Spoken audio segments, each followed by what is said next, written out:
ரோமருக்கு எழுதின நிருபம் 2ஆம் அதிகாரம் 16ஆம் வசனத்தை வாசிப்போம். ரோமர் 2:16. என் சுவிசேஷத்தின்படியே தேவன் இயேசு கிறிஸ்துவை கொண்டு மனுஷருடைய அந்தரங்கங்களை குறித்து நியாய தீர்ப்பு கொடுக்கும் நாளிலே இது விளங்கும். கர்த்தருடைய பரிசுத்த நாமத்துக்கு மகிமை உண்டாவதாக. இங்கே நாம் பார்க்கும் பொழுது மனுஷருடைய அந்தரங்கங்களை குறித்து நியாய தீர்ப்பு கொடுக்கும் நாளிலே இது விளங்கும். ஒவ்வொரு மனுஷனுக்கும் ஒரு அந்தரங்க ஜீவியம் இருக்கிறது. இன்றைக்கு பைபிள் ஸ்டடி எவைகள் அந்தரங்கமாக இருக்கலாம், எவைகள் அந்தரங்கமாக இருக்கக்கூடாது, இதை நாம் இந்த வேத பாடத்தில் நாம் படிக்க போகிறோம். இது பைபிள் ஸ்டடி தானே. அதனால் நம்முடைய வாழ்க்கையில் சில காரியங்கள் அந்தரங்கமாக வச்சுருக்கிறோம், சில காரியங்களை நாம் அந்தரங்கமாக வைக்கிறதில்லை, வைக்க முடிகிறதில்லை. நம்ம என்னதான் மூடி மறைச்சாலும் அது என்ன செஞ்சிருது, ரோட்டுக்கு வந்துடுது. இந்த பூனை கண்ணை மூடிடுச்சுன்னா என்ன நினைக்கும், பூலகமே இருண்டு போச்சுன்னு. ஆனால் அது பூனை கண்ணை மூடிட்டு இருக்கும்போது எல்லோரும் பார்த்துக்கிட்டு இருக்காங்கன்னு என்ன செய்யுதோ அதுக்கு புரியறதில்லை. அதுபோல் நம்மில் அநேகர் அந்தரங்க வாழ்க்கைன்னு ஒரு வாழ்க்கையை ஒழிச்சு வச்சுருக்கிறோம். ஆனால் எவைகள் அந்தரங்கமாக இருக்கணும், எவைகள் அந்தரங்கமாக இருக்கக்கூடாது, அதை நமக்கு தெரியறதில்லை. நம்ம வெளியே சொல்லக்கூடாததை சொல்லிடுறோம், சொல்ல வேண்டியதை சொல்லாமல் நெஞ்சிடுறோம், மறைச்சிடுறோம். கேட்டால் அதுக்கு பல காரணங்களை நம்ம சொல்லுறோம். இங்கே வேதம் சொல்லுகிறது, மனுஷருடைய அந்தரங்கங்களை குறித்து தேவன் என்ன செய்வார், நியாயம் தீர்க்கும் காலம் ஒன்று இருக்கிறது என்று சொல்லியிருக்கிறது. அப்போது நம்முடைய வாழ்க்கையில் அந்தரங்க வாழ்க்கை இருக்கிறதா, அந்த அந்தரங்க வாழ்க்கையில் நாம் எதை அந்தரங்கமாக வச்சுருக்கிறோம். ஒரு சிலருக்கு எதை மறைக்கணும்னு தெரியாது, மனைவிட்ட எதை மறைக்கணும்னு தெரியாது, புருஷன்ட்ட எதை மறைக்கணும்னு தெரியாது, பிள்ளைகள்கிட்ட எதை மறைக்கணும்னு தெரியாது. இப்போ மாடர்ன் கல்ச்சரில் எவ்வளோ அருவருப்பானதாக இருந்தாலும் அதை ஓப்பனாகவே என்ன செய்கிறாங்க, எல்லாருமே பேசுகிறாங்க. கேட்டால் அதுதான் ரோட்லேயே எல்லாரும் பேசுகிறாங்க, டிவியில் வந்துடுது, பாடத்தில் சொல்லி கொடுத்துட்றாங்க. அப்படி அந்த அளவு லோ கிரேடாக இந்த தன்மைகள் மாறி போய்விட்டது. நம்முடைய ஜீவியத்திலும் கூட சில அந்தரங்கங்கள் இருக்கலாம். வேதத்தில் பல அந்தரங்கங்களை குறித்து இருக்கிறது. நான் அதை குறித்து உங்களோடு பேச விரும்புகிறேன். ஒன்றை புரிஞ்சு கொள்ள வேண்டும். ஒன்று வெளியரங்கம், மற்றொன்று அந்தரங்கம். வேதம் சொல்லுகிறது, வெளியரங்கமாகாத ஒரு ரகசியமும் கிடையாது. இன்னைக்கு இல்லாட்டாலும் ஒரு நாள் அது என்ன செய்யும், நிச்சயமாய் வெளியரங்கமாய் மாறும். ஆனால் ஒரு பரிசுத்தவானுடைய அந்தரங்கத்தை மாத்திரம் கர்த்தர் வெளிப்படுத்துகிறதே இல்லை. பிசாசுக்கு அதை வெளிப்படுத்துறது இல்லை, மனுஷனுக்கும் என்ன செய்யறதில்லை, அதை வெளிப்படுத்துறதில்லை. அவன் ஒருவேளை அவன் மன்னிப்பு கேட்டிருந்தால், ஆண்டவருடைய பாதத்தில் விழுந்திருந்தால், ஆண்டவர் அவன் மேலே இரக்கம் பாராட்டி இருந்தால், அவனை பிசாசின் கையிலையோ மனுஷன் கையிலையோ என்ன செய்யறதில்லை, விட்டு கொடுக்கறதில்லை, ஒப்பு கொடுக்கறதும் இல்லை, காட்டி கொடுக்கறதும் இல்லை.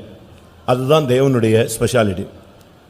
தேவனுடைய மிகப்பெரிய தெய்வீக தன்மையில் ஒரு பகுதி என்னன்னு சொன்னால், தான் மன்னிச்சிட்டாருன்னா அதை பற்றி அது பிறகு என்ன செய்ய மாட்டார். அவர் சொல்கிறாரு, அதை கடலின் சமுத்திரத்தின் ஆழத்தில் போட்டேன், அதுதான் தேவனுடையது. அதை என்னுடைய முதுகுக்கு பின்னாலே எறிந்து விட்டேன், கார் மேகத்தை போல அதை என்ன செய்து விட்டேன், அகற்றி விட்டேன். நான் அதை மன்னித்தேன், இனி அதை நான் என்னுடைய நினைவில் கூட என்ன செய்ய மாட்டேன், கொண்டு வர மாட்டேன். இதுதான் தேவன் நம்முடைய அந்தரங்க ஜீவியத்தை பாதுகாத்து வருகிற ஒரு அனுபவம். இன்றைக்கு நம்மிலே பலவிதமான அந்தரங்கங்கள் இருக்கிறது. மார்க் 4ஆம் அதிகாரம் 22ஆம் வசனத்தில், வெளியரங்கமாகாத அந்தரங்கம் ஒன்றும் இல்லை. வெளியரங்கமாகாத அந்தரங்கமும் இல்லை. வெளியரங்கம் ஒன்று, வெளியரங்கம் இல்லை, இன்னொன்று அந்த ரங்கம். ஒன்று மறைவு, ஒன்று வெளியாக்கப்படுகிற ஒரு காரியம். நம்முடைய ஜீவியத்தில் அநேக காரியங்கள் நம்ம அறியாமலே நாம வெளிப்படுத்திடுறோம். சில காரியங்கள் யாருக்காவது தெரிஞ்சு அது எங்கே வந்துடுது, சந்தி சிரிச்சிருது, எப்படியோ. ஆனால் இன்னைக்கும் கூட அநேக தங்களுடைய ஜீவியத்தில் சில அந்தரங்கங்களை சில காரியங்களை மறைச்சே வச்சிருக்கிறாங்க. ஒரு விதத்தில் அது சரியாகவும் இருக்கலாம், ஒரு சில விதத்தில் அது சரியில்லாமலும் இருக்கலாம். ஆனால் ஒன்று புரிஞ்சு கொள்ளணும், என்னைக்குனாலும் இந்த அந்தரங்கங்களுக்கு மனுஷன் கையிலிருந்து தப்பிட்டே போகலாம். தேவன் அதை கொண்டு வந்து எங்கே நிப்பாட்டிடுவார், நியாயத்தில் கொண்டு வந்து நிறுத்துவார். பிரசங்கியின் புஸ்தகத்தை நான் பார்க்கும் பொழுது 12ஆம் அதிகாரம் 14ஆம் வசனம், கடைசி அதிகாரம் கடைசி வசனம். ஒவ்வொரு கிரியையும் அந்தரங்கமான ஒவ்வொரு காரியத்தையும் நன்மையானாலும் தீமையானாலும் தேவன் நியாயத்திலே கொண்டு வருவார். பார்த்தீங்களா, இது பழைய ஏற்பாடு. அவர் சொல்றாரு, ஒவ்வொரு காரியத்திலையும் ஒரு அந்தரங்கம் உண்டு, ஒரு வெளியரங்கம் உண்டு. அது நன்மையோ தீமையோ, ஆனா நியாயத்துல கொண்டு வந்து நிறுத்துவார். ஆனா புதிய ஏற்பாட்டில் அப்படி அல்ல. வேதம் அங்க என்ன சொல்லுதுன்னா, நம்மை நாமே நிதானித்து அறிஞ்சிட்டோம்னா நம்ம என்ன செய்யப்பட்டோம்? நியாயந்திருக்க படமாட்டோம். இன்னைக்கும் கூட பாருங்க, நம்முடைய ஜீவியத்தில் எல்லாரும், இப்போ ஒரு சின்ன பையனை எடுத்துக்கோங்க, ஒரு காலேஜுக்கு ஸ்டூடெண்ட்ஸ் எடுத்துக்கோங்க, ஒரு வயது முதிர்ந்தவங்களை எடுத்துக்கோங்க, ஒரு ஊழியக்காரங்களை எடுத்துக்கோங்க, அனுபவம் உள்ளவங்களை எடுத்துக்கொள்ளுங்க, அனுபவம் இல்லாதவங்களை எடுத்துக்கொள்ளுங்க. எல்லாருக்குள்ளேயும் என்ன இருக்கு? ஒரு சீக்ரெட் இருக்கு, ஒரு ஒரு ஒளிப்பிடம் இருக்கிறது, ஒரு மறைவான ஜீவியம் இருக்குது. ஒரு சிலர் ரொம்ப டெக்னிக்கலான ஆளுங்க, அது அழகாக மெயின்டைன் பண்ணுறாங்க. அழகாக சர்ச்சுக்கும் தெரியாமல், புருஷனுக்கும் தெரியாமல், மனைவிக்கும் தெரியாமல், பிள்ளைகளுக்கும் தெரியாமல், பெற்றோருக்கும் தெரியாமல், ஊழியர்களுக்கும் தெரியாமல், யாருக்குமே தெரியாமல் அழகாக மெயின்டைன் பண்ணுறாங்க. இது எப்போ வந்து தெரியும் தெரியுமா? ஜட்ஜ்மெண்ட்டில் தான் என்ன செய்யும் தெரியும். நான் ஒரு இடத்துல இருந்தேன், அந்த சர்ச்சில் நான் சொல்லியிருக்கேன், அடிக்கடி உங்களுக்கு இப்போ சொல்லுவேன். ஒரு சகோதரன் நல்ல ஒரு பிஎஸ்எஃப்ல கமாண்டர், அவர் நல்ல ஹைட் வெயிட்டாக இருப்பார். பாட்டில் இந்த அன்பரன் நேசர் இல்லை என்ன, ஆனந்த கண்ணீர் பொழியும் தேசமதியில், இந்த பாட்டை சண்டே சர்வீஸில் பாடினா அப்படியே அந்த புக்கை பார்த்து பார்த்து பார்த்து படித்து படித்து பாடி அழுதுகிட்டே இருப்பார். ஏன்னா அவர் லைஃப்பில் உள்ள சில பாயிண்ட்ஸ் அதில் என்ன செய்யுது இருக்கு. அழகான பையங்க, நல்லா ஜெய்ஜாண்டிக்காக 2 பசங்க, ஒரு சின்ன குழந்தை, பெண் குழந்தை. கடைசியில் பார்த்தீங்கன்னு சொன்னால் செத்த பிறகு தான் தெரியும் சபைக்கு அவர் வந்து ஏற்கனவே அவருக்கு ஒரு மனைவி, ஒரு பிள்ளை, அந்த ஃபேமிலி, ஒரு தனி ஃபேமிலி ஏற்கனவே இருந்துச்சு அப்படிங்கிறது என்ன செய்யும் எல்லாருக்குமே தெரியும். அந்த மனைவி அதை அப்படியே மறைச்சிட்டா, மனைவியும் மறைச்சிட்டா. சரியா, அவ வாழ்க்கையில் இடையில பூந்துக்கிட்டவா, அவள் அப்படி மறைச்சிட்டா. சரி, மனைவியுடைய அக்கா நம்ம விசுவாசி, மனைவியுடைய அக்கா மாப்பிள்ள நம்முடைய விசுவாசி, அந்த ஃபேமிலி எல்லாருமே அப்படியே அதை அப்படியே மறைச்சி ஞானஸ்தானம், பரிசுத்தாவி எல்லாமே கொண்டு வந்து அழகாக அவங்கள கொண்டு வராங்க. வீட்டில் அடிக்கடி விருந்து வைப்பார் ஊழியக்காரங்க. நானே எத்தனையோ விருந்துக்கு போயிருக்கேன், ஃபோட்டோஸ்லாம் எடுத்திருக்காங்க, பயங்கரமாக. ரொம்ப ஊழியக்காரங்கன்னா ரொம்ப மதிப்பு கொடுப்பார். ஆனால் கடைசியில் பார்த்தா அவர் மரிக்கும்போது நான் தஞ்சாவூரில் இருக்கிறேன், அவர் சென்னை சென்ட்ரல் பாஸ்டர். ஒரு குரூப்பை எங்கள் தஞ்சாவூரில் ஒரு ப்ரோக்ராமுக்காக வந்திருக்காங்க. அப்போ தான் அவர் இறக்குறாரு. உடனே ஊழியக்காரங்க போடுறாங்க, எல்லாம் ரெடி பண்ணுறாங்க. கொஞ்ச நேரத்தில் பார்த்தா ஊழியக்காரங்களாம் வர வேண்டாம், இப்படி ஒரு பிரச்சனைன்ட்டாங்க. எப்படி இருக்குன்னு பார்த்தீங்களா? ஒரு அந்தரங்கமான ஒரு வாழ்க்கை. பெட்டியில் ஃப்ரீசரில் வச்சுருக்கு, ஐஏஎஸ் குவார்ட்டர்ஸில் இருக்கார். ஐஏஎஸ் குவார்ட்டர்ஸில் தான் அவர் அடக்கம், அவருடைய வீடு இருக்குது, பாடி அங்கே இருக்குது ஃப்ரீசரில். திடீர்னு பார்த்தீங்கன்னா குரூப்பாக வந்தாங்க, வேன்லேருந்து பாடியை தூக்குனாங்க. இந்த பையன் போய் தடுத்தான். கடைசியில் பார்த்தா நான் ஏற்கனவே நான் தான் மனைவின்னு ஒரு தலை நரைச்சி போன ஒரு அம்மா வந்து நிற்கிது. பெரிய பெரிய பையங்க, இதான் ஏற்கனவே எங்களுக்கு இவர் டேடிடா அப்படின்னு தூக்கிட்டு போகிறான். அப்போ தேவன் ஒரு நாள் என்ன செய்வார்? வெளியரங்கமாகாத ரகசியமே இல்லை. ஆனால் நம்முடைய ஜீவியத்தில் நாம் எதை மறைக்கணும்னு நமக்கு தெரியல. ஒரு சிலர் இந்த லொடலுடன் என்ன செஞ்சிருவாங்க? நுணலும் தன் வாயால் கெடும். நுணல் என்ன?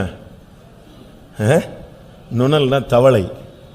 தவளை வந்து கத்திக்கிட்டே இருக்கும். அது நீங்கள் எங்கே இருக்குன்னு கண்டுபிடிக்கலாம். இந்த லேபுக்கு ஸ்கூலில் படிக்கும்போது தவளையை ஆப்ரேஷன் பண்ணுவதற்காக தேடி போவாங்க. அதை தேடி போக வேண்டிய ரொம்ப அவசியம்லாம் இல்லை. அது போன உடனே அது என்ன செய்யும்? நான் இங்கே தான் இருக்கேன்னு கத்திக்கிட்டே இருக்கும், ஒரு மாதிரி சவுண்டு கொடுத்துக்கிட்டே இருக்கும், ஈஸியாக பிடிச்சிடுவாங்க. பாம்புக்கும் அது ரொம்ப வசதி. இந்த சத்தம் எங்கே இருக்குதோ அங்கே பாம்பு வந்து அழகாக தவளையை பிடிச்சி. அதனால தான் நுணல் தவளை தன் வாயாலே என்ன செய்யணும்? கெடும். ஒரு சிலர்லாம் இந்த கல்யாணம் கட்டின உடனே இப்போ சில புருஷன் மனைவி டோட்டல் பிறந்ததுலேருந்து வளர்ந்த வரைக்கும் முழு பயத்தையும் கொடுத்துருவான். ஒரு மாதம் நல்லா இருக்கும், அதுக்கு பிறகு இந்த அந்தரங்க வாழ்க்கையை வச்சு என்ன செஞ்சிருவான்? பிரச்சனைகள் வந்துடும்.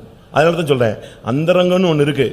அது எது அந்தரங்கமாக இருக்கணும், எது வெளியரங்கமாக இருக்கணும். இது பைபிள் எதை அந்தரங்கமாக ஒத்துக்குது, எதை பைபிள் அந்தரங்கமாக ஒத்துக்கொள்ளவில்லை, இதைத்தான் நம்ம இப்போ கொஞ்ச நேரம் சிந்திக்க போகிறோம். நம்முடைய ஜீவியத்தில் சில நேரத்தில் நம்முடைய அறியாமையில் நாம் சில காரியங்களை அந்தரங்கமாக வச்சுருப்போம், சில காரியங்களை வெளியரங்கமாக மாற்றிருப்போம். திரும்பி பின்னால் யோசிப்போம், நம்ம இதை சொல்லியிருக்கக்கூடாதோ, இதை பேசியிருக்கக்கூடாதோ, இதில் இப்படி செஞ்சுருக்கக்கூடாது, இப்படிலாம் நம்ம பின்னாட்களில் அடிபட்டு தான் அனுபவத்தில் நம்ம நினைச்சிடறோம், கற்றுக்கிறோம். ஆனால் வேத வசனம் இதை ஏற்கனவே எக்ஸ்பீரியன்ஸில் வந்து திஷ்டாந்தங்களாக நமக்கு எழுதி வச்சிருக்கு. நம்முடைய ஜீவியத்தில் சில காரியங்கள் நாம் அந்தரங்கத்தில் தான் வச்சுருக்கணும், சில காரியங்களை நாம் வெளியரங்கமாக என்ன செய்யணும். சில காரியங்களை நீங்கள் வந்து அதான் நான் சொன்னேன் இல்லையா, எதை எப்படி செய்யணும் நமக்கு அநேகருக்கு என்ன செய்யறதில்லை. ஜீவன் ஜெபமே நமக்கு எப்படி பண்ணணும்னு தெரியாது. அதனால தான் பைபிள் சொல்லியிருக்கிறது, நீங்கள் வேண்டிக் கொள்ளுக வேண்டியது இன்னதென்று நீங்கள் அறியாதிருக்கிறபடினால் ஆவியானவர் தாமே வாக்கு கடங்காத பெருமூச்சலோடு உங்களுக்குள்ளே வந்து என்ன செய்வார்? விண்ணப்பம். அப்போ எப்படி ஜெபிக்கணும்னா சில நேரத்தில் நமக்கு தெரியறதில்லை, டென்ஷன் ஆயிடுறோம், அப்படி செஞ்சிருவோம், இப்படி செஞ்சிருவோம், இப்படிலாம் நம்ம ஜெபிப்போம். அநேக ஜெபங்கள் அப்படி கேட்கப்படாமலே போகிறது. முதலாவது, நம்முடைய ஜீவியத்தில் அந்தரங்கத்தில் பாவங்கள் இருக்கக்கூடாது. சங்கீதம் 90:8. முதல்ல எதெல்லாம் அந்தரங்கத்தில் இருக்கக்கூடாது அதை நான் சொல்லிட்டு திருப்பி எதில் எப்படிலாம் நீ அந்தரங்கத்தில் எதெல்லாம் அந்தரங்கத்தில் இருக்கணும் சொல்ல. எங்கள் அக்கிரமங்களை உமக்கு முன்பாகவும் எங்கள் அந்தரங்க பாவங்களை உமது முகத்தின் வெளிச்சத்திலும் நிறுத்தினீர். அந்தரங்க பாவம். ஒரு மனிதனுடைய ஜீவியத்தில் குறைகளை வெளிப்படுத்துறதுல ரொம்ப யோசிப்பான். தன்னுடைய குற்றங்களை மறைக்கிறதுக்கு தான் மேக்சிமம் என்ன செய்வான் மனுஷனும் ட்ரை பண்றான். ஆண்டவரும் கூட அவனுடைய குற்றத்தை மறைக்கிறதா என்ன செய்யறாரு. எவனுடைய பாவங்கள் மூடப்பட்டதோ அவன் பாக்கியவான். அன்பு திரளான பாவங்களை மூடும். ஆனா உன்னுடைய ஜீவியத்தில் அந்தரங்க பாவம் இருக்கக்கூடாது. பாவம் சொல்றது சில நேரத்தில் வெளியரங்கமாக வரும். நாங்க கண்டிப்போம், இல்ல புறஜாதிகள் கண்டிப்பான், இல்ல யாரோ ஒரு ஆள் கண்டிப்பான், அப்படி அந்த பாவத்துக்கு முடிவு கட்டிடணும். ஆனா யாருக்குமே தெரியாம ஏதாவது ஒரு பாவ ஜீவியத்தை பாவ சுபாவத்தை உனக்குள்ள மறைச்சு வச்சுக்கிட்டே இருக்கக்கூடாது. அது ஒரு புளித்த மாவு. அது ஒரு நாள் அங்க சொல்லியிருக்கு, என்னுடைய அந்தரங்க பாவங்களை உம்முடைய முகத்தின் முன்பாக கொண்டு வந்து நிறுத்துவீர். நம்முடைய ஜீவியத்தில் இந்த அந்தரங்க பாவம் இருந்துச்சுன்னு சொன்னா எங்கேயாவது ஒரு இடத்துல வெளியே கொண்டு வந்து நமக்கு முன்னால வந்து நிப்பாட்டிடும். எல்லாரும் முன்னால நிப்பாட்டிடும். அதனால நம்முடைய அந்தரங்கங்கிறது நம்முடைய பர்சனல் லைஃப், சீக்ரெட் லைஃப், ஒரு தனிப்பட்ட வாழ்க்கை. அதுக்குள்ள பாவத்தை வச்சிருக்க கூடாது. இந்த பாவம் வந்து அப்போ இன்ட்ரெஸ்டா இருக்கும். நீதிமொழிகளில் சொல்லி இருக்கிறது அது தித்திக்கும், ரொம்ப இனிப்பாக தான் இருக்கும். நீதிமொழிகள் 9:17 பாருங்க. திருட்டு தண்ணீர் எப்படி தான் இருக்கும், தித்திக்கும். மதியினனை நோக்கி திருட்டு தண்ணீர் தித்திக்கும், அந்தரங்கத்தில் புசிக்கும் அப்பம் இன்பமா இருக்கும் என்று. ஆமா, தான் வீட்டில் இருக்கிற மல்லிகைப்பூ என்ன செய்யாதான், வாசம் வீசாது. பக்கத்து வீட்டில் இருக்கிற மல்லிகைப்பூ என்ன செய்யும், வாசம் வீசுமா. உலகத்தில் நீங்கள் கேள்விப்பட்டிருப்பீங்க, மாற்றான் தோட்டத்துக்கு மல்லிகைக்கு என்ன உண்டு, வாசனை உண்டு. இங்கே இதே வாசனை தான் இருக்கு. இவன் புத்தி தான் என்ன செய்யல, தெளிவில்லை. அதுதான் உண்மை. நம்முடைய ஜீவியத்தில் ஒரு அந்தரங்க பாவம் இருந்துச்சுன்னு சொன்னா அது வெளியரங்கமாக ஒரு நாள் கொண்டு வந்து நிறுத்தி நம்முடைய ஜீவியத்தை நஷ்டப்படுத்திடும். அதனால அந்தரங்கத்தில் பாவமே இருக்கக்கூடாது. அந்தரங்கத்தில் இருக்க வேண்டியது என்ன தெரியுமா, பரிசுத்தம். நான் அப்படி ஒன்று ஈக்கலாகவே சொல்லிட்டு வரேன். அந்தரங்கத்தில் இருக்க வேண்டிய எசேக்கியேல் 7:22 பாருங்க. என் அந்தரங்கத்தை அவர்கள் பரிசுத்த குலைச்சலாக்கினார்கள். எசேக்கியேல் 7:22. இது இருக்க வேண்டியது, இருக்கக்கூடாதது பாவம், இருக்க வேண்டியது பரிசுத்தம். என் முகத்தை அவர்களை விட்டு திருப்புவேன், அதனால் என் அந்தரங்க ஸ்தலத்தை பரிசுத்த குலைச்சலாக்குவார்கள். என்னுடைய அந்தரங்க ஸ்தலம் அது என்ன, ஒரு மனிதனுக்குள்ள இருக்கிற ஆத்மா, இல்லாவிட்டால் இருதயம். இருதயத்துக்குள்ள தெய்வன் தங்குகிற ஒரு இடம் இருக்கு. இருதயத்தில் தேவனுடைய அன்பு உள்ளங்களில் ஊற்றப்பட்டிருக்கு. இந்த அந்தரங்க ஸ்தலத்தில் நீங்க பரிசுத்தம் தான் இருக்கணுமே தவிர பரிசுத்தத்தை என்ன செய்யக்கூடாது, குலைக்கக்கூடாது. பாவத்தை அந்தரங்க ஜீவியத்தில் வைக்கக்கூடாது. ஒரு சிலர் அநேகர் தங்களுடைய ஜீவியத்தில் பாவத்தை அந்தரங்கத்தில் வச்சிருக்கிறாங்க. வெளியே போகும்போது ஒரு வாழ்க்கை, வீட்டுக்குள்ளே இருக்கும்போது ஒரு வாழ்க்கை, வெளியே வரும்போது வாழ்க்கை, வேலை ஸ்தலத்தில் ஒரு வாழ்க்கை. ஒவ்வொரு இடத்துலையும் நம்ம ஒவ்வொரு டைமென்ஷனில் என்ன செய்யக்கூடாது, ஒர்க் பண்ணவே கூடாது. நம்முடைய ஜீவியத்தில் அந்தரங்க பாவம் இருந்துச்சுன்னு சொன்னால் ஆண்டவர் தன்னுடைய முகத்தில் கொண்டு வந்து, முகத்தின் வெளிச்சத்தில் கொண்டு வந்து நிறுத்துவார். அன்னைக்கு நீங்கள் என்ன செய்வீங்க, நம்முடைய ஜீவியத்தை கத்தர் கொண்டு வந்து வெளியரங்கமாக நிப்பாட்டினார்னா எப்படி இருக்கும்னு யோசிச்சு பாருங்க. திடீர்னு ஒரு நாள் இப்படி ஆயிடுச்சு அப்படின்னா என்ன எப்படி இருக்கும். அநேக தங்களுடைய வாழ்க்கையை மறைச்சிக்கிட்டே தான் வராங்க. மறைச்சிக்கிட்டே போய் கத்தரும் மறைச்சிட்டே போயிட்டாருன்னா நீ தப்பிட்ட. ஆனால் கத்தர் ஒரு நாள் அவருடைய முகத்தின் வெளிச்சத்தில் கொண்டு வந்து நிறுத்தினார்னா நம்ம என்ன செஞ்சுக்குவோம், எங்கேயாவது மாட்டிக்குவோம். அதனால் நம்முடைய ஜீவியத்தில் அந்தரங்க பாவங்கள் இருக்கவே கூடாது. அந்தரங்க ஜீவியத்தில் நீங்கள் தெளிவாக இருக்கணும், ஒரு ஓப்பன் ஹார்ட்டாக இருக்கணும், ஒரு திறந்த புஸ்தகமாக இருக்கணும். உங்களுக்குள்ள குடும்ப வாழ்க்கையில் கூட நீங்கள் மறைவு அந்த தன்மை வந்துருச்சுன்னு சொன்னாலே அதுக்கு பிறகு சந்தேகம் வந்துடும், அதுக்கு பிறகு மிஸ் அண்டர்ஸ்டாண்டிங் வரும். அப்படியே கருத்து வேறுபாடுகள் வந்து வந்து வந்து வந்து வாக்குவாதாகி கடைசியில் வாழ்க்கையே சிதைஞ்சு போயிடும். அதனால நம்முடைய வாழ்க்கையில் அந்தரங்க பாவங்கள் இருக்கக்கூடாது. ஒன்று. ரெண்டாவது, நம்ம இருக்க வேண்டியது பரிசுத்தம். என் அந்தரங்கத்தை அவர்கள் பரிசுத்த குலைச்சலாக்கினார். இது தேவனுடைய ஆலயம், இதுக்குள்ள தேவன் தான் உள்ள வாசம் பண்ணணும். மேலும் அவர் நமக்கு அருளப்பட்ட பரிசுத்த ஆவியினாலே தேவனுடைய அன்பு உள்ளங்களில் ஊற்றப்பட்டிருக்கிறார். இதுக்குள்ள பரிசுத்த ஆவியானவர் தான் இருக்கணும். இது அந்தரங்க ஸ்தலம், இது ஒரு பரிசுத்தமான ஒரு இடம். இந்த பரிசுத்தத்தை நீங்க எந்த விதத்திலும் எடுக்கக்கூடாது. ஒருவேளை நீங்க இன்னைக்கு இந்த பிரசங்கத்தை வர்றதுக்கு காரணம் ஒருவேளை அந்தரங்க வாழ்க்கையில நம்ம தோல்விகளாக இருந்திருக்கலாம். இதுக்கு ஒரு ஃபுல் ஸ்டாப் இன்னைக்கு என்ன செய்யணும், வைக்கணும். அதை கரெக்டாக தேவன் இன்னைக்கு உனக்கு அதை போதிக்கத்தான் கர்த்தர் உன்னை இன்னைக்கு கொண்டு வந்தார். எனக்குள்ள மறைவு இருக்கலாம், உங்களுக்குள்ள மறைவு இருக்கலாம், ஒளிவான ஒரு வாழ்க்கை இருக்கலாம். ஆனால் நம்முடைய அந்தரங்கங்களில் பரிசுத்தத்தை தான் தேவன் எதிர்பார்க்கிறார். அவங்க பாவம் செஞ்சதுனால அவர் சொல்றாரு, என்னுடைய முகத்தை நான் அவங்களுக்கு மறைச்சிட்டேன், அவங்களுடைய அந்தரங்கம் முழுவதும் பரிசுத்த குலைச்சல் ஆகிவிட்டது. எந்த சூழ்நிலையிலையும் உங்களுடைய ஜீவியத்தில் பாவத்துக்கு நீங்க இடம் கொடுத்தீங்கன்னு சொன்னா பரிசுத்தம் தானாவே என்ன செஞ்சிடும்? குலைச்சலாயிரும். பரிசுத்தங்கிறது ரொம்ப கவனமா இருக்க வேண்டிய. நேற்று கூட பாஸ்டர் எங்களுக்கு சொல்லும்போது சொன்னார், பரிசுத்த ஸ்தலத்துக்கும் மகா பரிசுத்த ஸ்தலத்துக்கும் ஒரு பெரிய கேட்டு கிடையாது. எதுதான் இருக்கா? ஒரு ஸ்கிரீன். பரிசுத்த ஸ்தலம் மகா பரிசுத்த பிரகாரம், பரிசுத்த ஸ்தலம் மகா பரிசுத்த. பரிசுத்த ஸ்தலத்தில் உள்ள கால் வச்சுட்டானாலே செத்தான். சரியில்லாமல் வச்சுட்டான்னா பிரதான ஆசாரியனை தவிர வேற யார் வச்சாலும் என்னது? சாவு. ஆனால் இந்த ரெண்டுக்கு நடுவில் கேட்டு கிட்டலாம் போட்டு பூட்டலை. என்னதான் இருக்கு? ஒரு ஸ்கிரீன். நீ தான் உன்னைய காப்பாற்றிக்கணும். அது ஒரு அருமையான சப்ஜெக்ட். ரெண்டுக்கும் நடுவில் ஒரு ஸ்கிரீன் தான். ஸ்கிரீனை தாண்டிட்டேன்னா முடிஞ்சிச்சு. அப்போ எவ்வளோ கவனமாக இருக்கணும்னு யோசிச்சு பாருங்க நம்முடைய ஜீவியத்தில். அதனால இது ஒரு ஸ்கிரீன் தான் இருந்துச்சு, கைப்பற்றுச்சு கால் பட்டுருச்சுலாம் நிச்சய முடியாது. உனக்கு அந்த பயம் இருந்துக்கிட்டே இருக்கணும். உன்னுடைய அந்தரங்க ஜீவியத்தில் கவனமாக நீ இருக்கணும். பரிசுத்தங்கிறது எந்த நிமிஷத்துலையும் எந்த குலைச்சல் ஆகும்னே தெரியாது. ஒரு வார்த்தை சொன்னால் கூட பரிசுத்தம் குலைச்சலாயிரும். எண்ணங்களில் ஒரு போராட்டம் வந்தால் கூட பரிசுத்தம் குலைச்சலாயிரும். பார்வையில் ஒரு தவறான ஒரு பார்வை வந்துட்டாலே என்னது? விபச்சார மயக்கத்தால் நிறைந்த கண்கள், பொருளாசையில் பழகி போன சாபத்தின் பிள்ளைகள். எதுல எப்படி பரிசுத்தம் குலைச்சல் ஆகும்னு நமக்கு என்ன செய்யாது? தெரியவே தெரியாது. அந்த அளவு திடீர்னு ஏதாவது பாதிப்பு உண்டாயிரும். நீங்க பாருங்க, பால் கறந்து அழகாக ஊற்றிட்டே வருவான், திடீர்னு பார்த்தீங்கன்னா பால் தெரிஞ்சிடும். அது அவன் பாத்திரத்தில் உள்ள ஃபால்ட்டா நம்ம பாத்திரத்தில் உள்ள ஃபால்ட்டாங்கிறது கண்டுபிடிக்கிறதுக்குள்ள பால் நஷ்டம் அடைஞ்சிடும். நம்முடைய பரிசுத்த ஜீவியத்தை அந்தரங்கத்தில் எப்பொழுதும் ஒரு பரிசுத்தம் இருக்க வேண்டும். அந்தரங்கத்தில் எது இருக்கக்கூடாது? பாவம் இருக்கவே கூடாது. அந்தரங்கத்தில் பாவம் இருந்துச்சுன்னா ஒரு நாள் கொண்டு வந்து அது நிறுத்தப்படும். அடுத்ததாக சங்கீதம் 44:21 இருதயத்தில் பாவமே இருக்கக்கூடாது. இருதயம் ஒரு பயங்கரமான ஒரு இடம். ஆசைங்க, தேவன் அதை ஆராய்ந்து விசாரியாதிருப்பாரோ?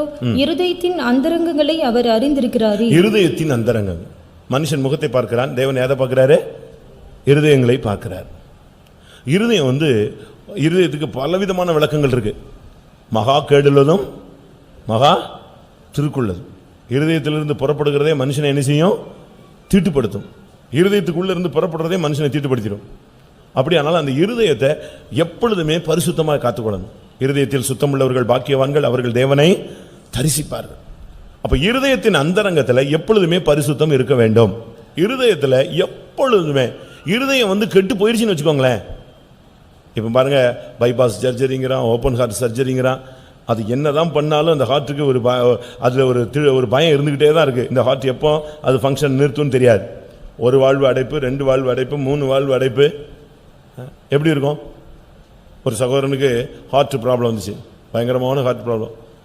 அவருக்கு அப்படி முகமெல்லாம் கருத்து போயிடுச்சு பயத்தில். அந்த மரண பயம் அவன் நினைஞ்சிருச்சு, சூழ்ந்துருச்சு. உன்னுடைய இருதயம் எப்படி இருக்கு? இப்போ நம்முடைய ஹார்ட்டெல்லாம் கர்த்தர் பரிசோதிச்சா எப்படி இருக்கும் சொல்லுங்க? நமக்குள்ள இருந்து வன்கண், மதிகேடு, கோபம், குரோதம், பகை, வைராக்கியம், தூஷணம், காமவிகாரம் இதெல்லாம் புறப்படுதா? இல்லை நண்பு, அன்பு, நட்பு, பாசம், இரக்கம், தெய்வீகம், சாந்தம், இச்சையடக்கம், நற்குணம், தயவு, விசுவாசம் இதெல்லாம் புறப்படுதா? எது புறப்படுது? உங்களுடைய இருதயத்தின் அந்தரங்கம் உங்களுக்கு தெரியுமே. நீ யாருன்னு உனக்கு நல்லா தெரியும். நீ யாருன்னு யாருக்கு தெரியும்? உனக்கு நல்லா தெரியும். நீ ஏமாத்துக்காரனா, நீ வஞ்சிக்கிறவனா, நீ என்ன ஆளுங்கிறது உனக்கு நல்லா தெரியும். உன்னுடைய இருதயத்தில் அந்தரங்கங்கள், இருதயம் அந்தரங்கத்தை மறைச்சு வைக்கும். இருதயத்தின் அந்தரங்கங்கள் உங்களுடைய ஆண்டவர் இருதயத்தை தான் பார்த்துக்கிட்டே இருப்பார்.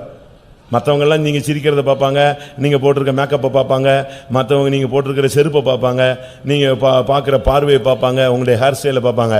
ஆண்டவர் எதை தான் பார்த்துக்கிட்டே இருப்பார்? உன்னுடைய இருதய நிலவரம் எப்படி போகுது, உன்னுடைய அந்தரங்கம், இருதயத்தின் அந்தரங்கங்கள். அதை நீ மனுஷனுக்கு மறைச்சிடலாம், ஆனால் தேவனுக்கு என்ன செய்ய முடியாது? மறைக்க முடியாது. அதே போல் உன்னுடைய அந்தரங்க பாவங்கள். ஒரு சிலர்லாம் ஒரு 4-5 விதங்களில் வாழ்கிறாங்க. சுத்தமாக அவங்க அப்படியே பாவம்னு சொன்னால் அந்தரங்கத்தில் அவங்கள யாருன்னே கண்டுபிடிக்க முடியாது. ஒரு சிலர்லாம் இந்த ஸ்பை பார்க்க ஒற்றர்கள் பாருங்க, அப்படியே வாழ்க்கையை மாற்றிக்குவாங்க, அந்தந்த கல்ச்சருக்கு ஏற்ற மாதிரி மாற்றிக்கிட்டே இருப்பாங்க. அதே போல தான் ஒரு சிலர்லாம் விசுவாசிகளுக்கு ஆன பிறகு கூட இன்னும் அந்த பழைய மனுஷனுடைய தன்மைகள்லாம் என்ன செய்யலை, மாறலை. அந்த ஃப்ரெண்ட்ஸோடு சேர்ந்த உடனே அப்படியே மாறிடுவாங்க, அந்த பழைய குரூப்போடு சேர்ந்த உடனே டக்குன்னு மாறிடுவாங்க. அப்படி வரவே கூடாது. அந்தரங்கம், உன்னுடைய இருதயத்தின் அந்தரங்கங்களை கர்த்தர் பார்க்கிறார். உன்னுடைய ஜீவியத்தில் உள்ள பாவத்தின் அந்தரங்க பாவங்களை தேவன் காண்கிறார். நீதிமொழிகள் 21:14. அந்தரங்கமாய் கொடுக்கும் வெகுமதிகள். அந்தரங்கமாய் கொடுக்கப்பட்ட வெகுமதி கோபத்தை தணிக்கும், மடியிலுள்ள பரிதானம் குரோதத்தை ஆற்றும். எத்தனாவது வசனம்? 21:14. அதுதானே, கரெக்ட் தானே? 21:14. அந்தரங்கமாய் கொடுக்கப்படுகிற வெகுமதி. இது எதை காண்பிக்கிறது? நான் முதலாவது சொன்னேன், பாவம், அந்தரங்க பாவங்கள். அந்தரங்க பாவங்கள் உங்களுடைய ஜீவிதத்தில் எந்த சூழ்நிலையிலும் வரக்கூடாது. ஒருவேளை ஒரு ரட்சிக்கப்படுறதுக்கு முன்னால் சில அந்தரங்க பாவங்கள் இருக்கலாம்.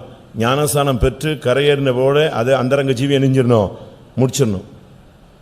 அதுக்கு பிறகு உன்னுடைய வாழ்க்கை ஒரு திறந்த புத்தகம் போல தான் இருக்கணும். அந்த நதி, சிங்காசனத்திலிருந்து புறப்பட்டு வருகிற நதி எப்படிப்பட்ட நதி தெரியுமா? சுத்தமும் பளிங்கு கொப்பான சுத்தம், அதாவது கிறிஸ்டல் கிளியர். அதை மேலேருந்து பார்த்தா கீழே வரைக்கும் என்ன செய்யும்? ஃபுல்லாக பியூராக தெரியும். எந்த ஒளிவு மறைவு இல்லாத ஒரு வாழ்க்கை. அந்த அன்னையோட ஞானஸ்தானத்தோட உன்னுடைய அந்தரங்க ஜீவியம், அந்தரங்கத்தில் உள்ள பாவங்கள் முடிவுக்கு வரணும். அடுத்து இருதயத்தில் அந்தரங்கம் இருக்கக்கூடாது. வெளியே ஒன்று பேச்சு, உள்ளே ஒன்று மறைச்சி வச்சு, வெளியே சிரித்து, உள்ள பயங்கரமான வேதனையை வச்சுக்கிட்டு, அவன் போன உடனே இவெல்லாம் மனுஷனாமா அப்படிலாம் நம்ம பேசி என்ன செய்யக்கூடாது, பழகவே கூடாது. அதனால தான் சொல்லியிருக்கு, என்னுடைய ஜனங்கள் உன்னுடைய ஜனங்கள் என்னுடைய ஜனம் போல இருதயத்தில் அவங்க என்ன செய்கிறாங்க, துதிக்கிறாங்க, உள்ளமோ கேடுபாடாய் இருக்கிறது. அதுதான் அந்த இருதயத்தில் உள்ள அந்தரங்க ஜீவியம். வெளியே ஒன்று பேசிக்கிட்டே இருப்பாங்க, ஸ்தோத்திரம் ஸ்தோத்திரம் ஸ்தோத்திரமாங்க, உள்ள பயங்கரமாக. இந்த எரிமலைகளை பாருங்கள், வெளியே பார்த்தா அமைதியாக இருக்கும், உள்ளுக்குள்ளே பார்த்தீங்கன்னா பயங்கரமாக நெஞ்சிட்டே இருக்கும், குமுறிக்கிட்டே இருக்கும். அது என்னைக்கு வெடிக்கும், அது வரும்போது அந்த தேசமே இருக்காது, கிலோமீட்டர் கணக்கு அழிச்சிட்டு போயிடும். அதனால தான் இருதயத்தில் அந்தரங்க ஜீவியத்தில் நீங்கள் கவனமாக இருக்க வேண்டும். மூன்றாவது, அந்தரங்கத்தில் கொடுக்கும் வெகுமதி. இது இந்த தவறு செய்கிறவங்க செய்கிற ஒரு கிஃப்ட்டு. உலக பிரகாரமாக நீங்கள் பார்த்தீங்கன்னா இதை பரிதானம்னு சொல்லியிருக்கு, லஞ்சம். யாருக்குமே தெரியாமல் காசை கொடுத்து செட்டில் பண்ணுறது, அது நம்முடைய ஜீவியத்தில் ஆகாது. ஆனால் அதே நேரத்தில் நம்முடைய ஜீவியத்தோடு ஒப்பிட்டு பார்க்கும்போது இந்த கிஃப்ட் கொடுக்கறது, ப்ரெசன்டேஷன் கொடுக்கறது, கல்யாணத்துக்கு அதை கொடுக்குறேன் இதை கொடுக்குறேன்னு இந்த பிறந்த நாளுக்கு கொடுக்கறது, இதெல்லாமே பெந்திகாஸ்டுக்கு ஆகவே ஆகாது. அந்தரங்கமாய் கொடுக்கும் வெகுமதி இந்த பிரதர்ஸுக்கு கொடுப்பாங்க, சிஸ்டர்ஸுக்கு கொடுப்பாங்க, யூத் கேர்ள்ஸு பாய்ஸு, இது எல்லாமே ஆகாது. கல்யாணத்துக்கு போய் ஏதோ வெளியரங்கமாக என்ன செய்கிற ஒரு கிஃப்ட் கொடுக்குற, அவ்வளோதான். அது மொய்யா இருக்கலாம், ஒரு வசனமாக இருக்கலாம், ஒரு பாத்திரமாக இருக்கலாம். அது அந்தரங்கமான வெகுமதி அல்ல.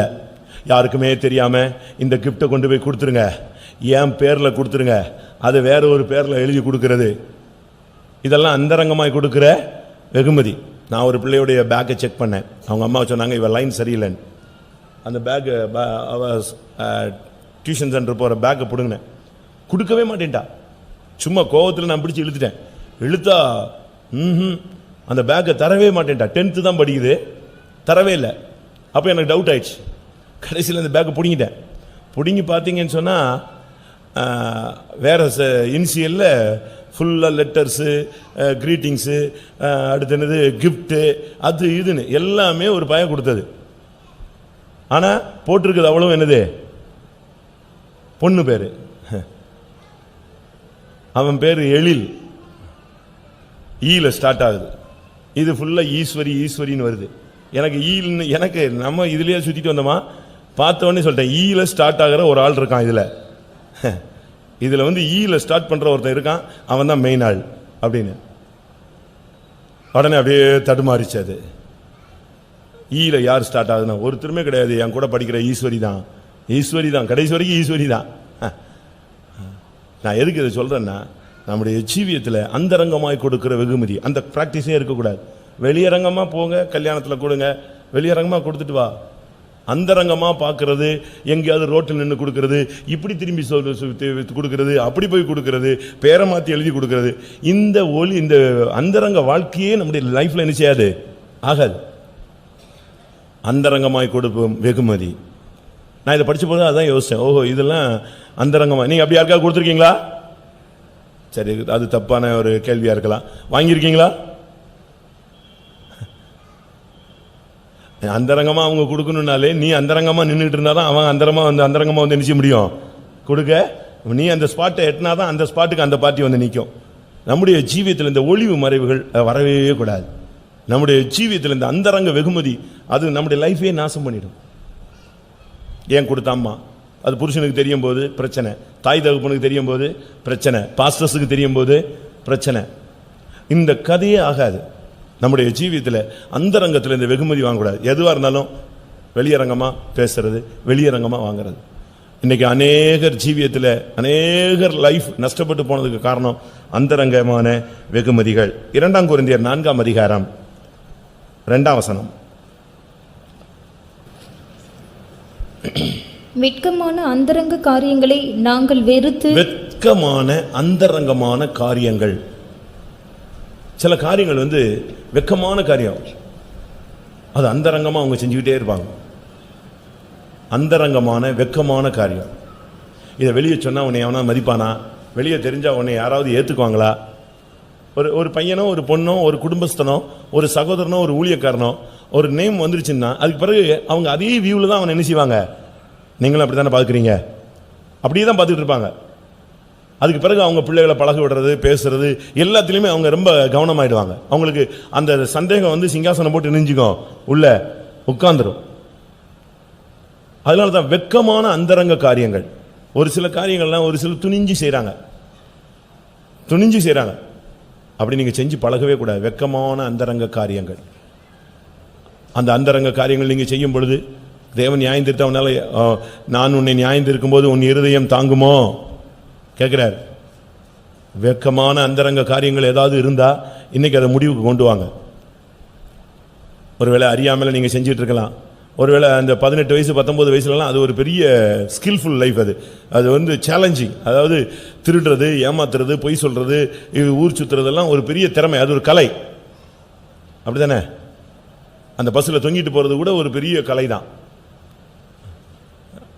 வண்டி ஓடிட்டு போறது இதெல்லாம் ஒரு ஆவி. அது ஆனா நம்முடைய ஜீவியத்தில் வெட்கமான அந்தரங்க காரியங்கள் இருக்கா? பவுல் சொல்றாரு, வெட்கமான அந்தரங்க காரியங்களை வெறுத்து நாங்கள் தேவ ஊழியக்காரராக எங்களை என்ன செய்கிறோம், விளங்க பண்ணுகிறோம். நம்முடைய ஜீவியத்தில் வெட்கமான அந்தரங்க காரியங்கள் இருக்கக்கூடாது. நீயா, உங்க வீட்டுக்காரரா, உங்க வீடா, உன் விசுவாசி. நம்முடைய விசுவாசிகளை பற்றி ஒரு சிலர் வந்து சொல்லும் போது நமக்கு நாண்டுக்கு நின்று சாகுற மாதிரி இருக்கு. சில காரியங்களை வந்து வெளியாளுங்க சொல்லும்போது, குறை சொல்லும்போது, மற்ற சபக்காரன் சொல்லும்போது, நம்முடைய விசுவாசிகளே வந்து ஒருத்தர் சொல்றான். ஒரு விசுவாசி சொல்றாரு, நான் நம்ம விசுவாசியை நம்பி ஒரு இடத்துல வேலைக்கு சேர்த்து விட்டேன், அவன் இப்படி பண்ணிட்டான் அப்படின்னா எனக்கு அவனை பார்த்தாலே பேய் பிடிச்ச மாதிரி ஆயிடுச்சு. நான் கூப்பிட்டு கேட்டால் அது அப்படி இல்லை, இப்படி இல்லை, அது இல்லை, இது இல்லைண்ணா. சரி, நான் முறைச்ச பிறகு கடைசியில் ஆமாண்ணா. அப்போ நீ வந்து ஒரு காரியம் கிடைச்ச உடனே நீ வெட்கமான காரியங்களில் அந்தரங்க காரியங்களை குதிச்சிடுற. அவன் என்ன நினைக்கிறான்னா யாருக்குமே தெரியாதுன்னு. நல்லா புரிஞ்சுக்கணும்.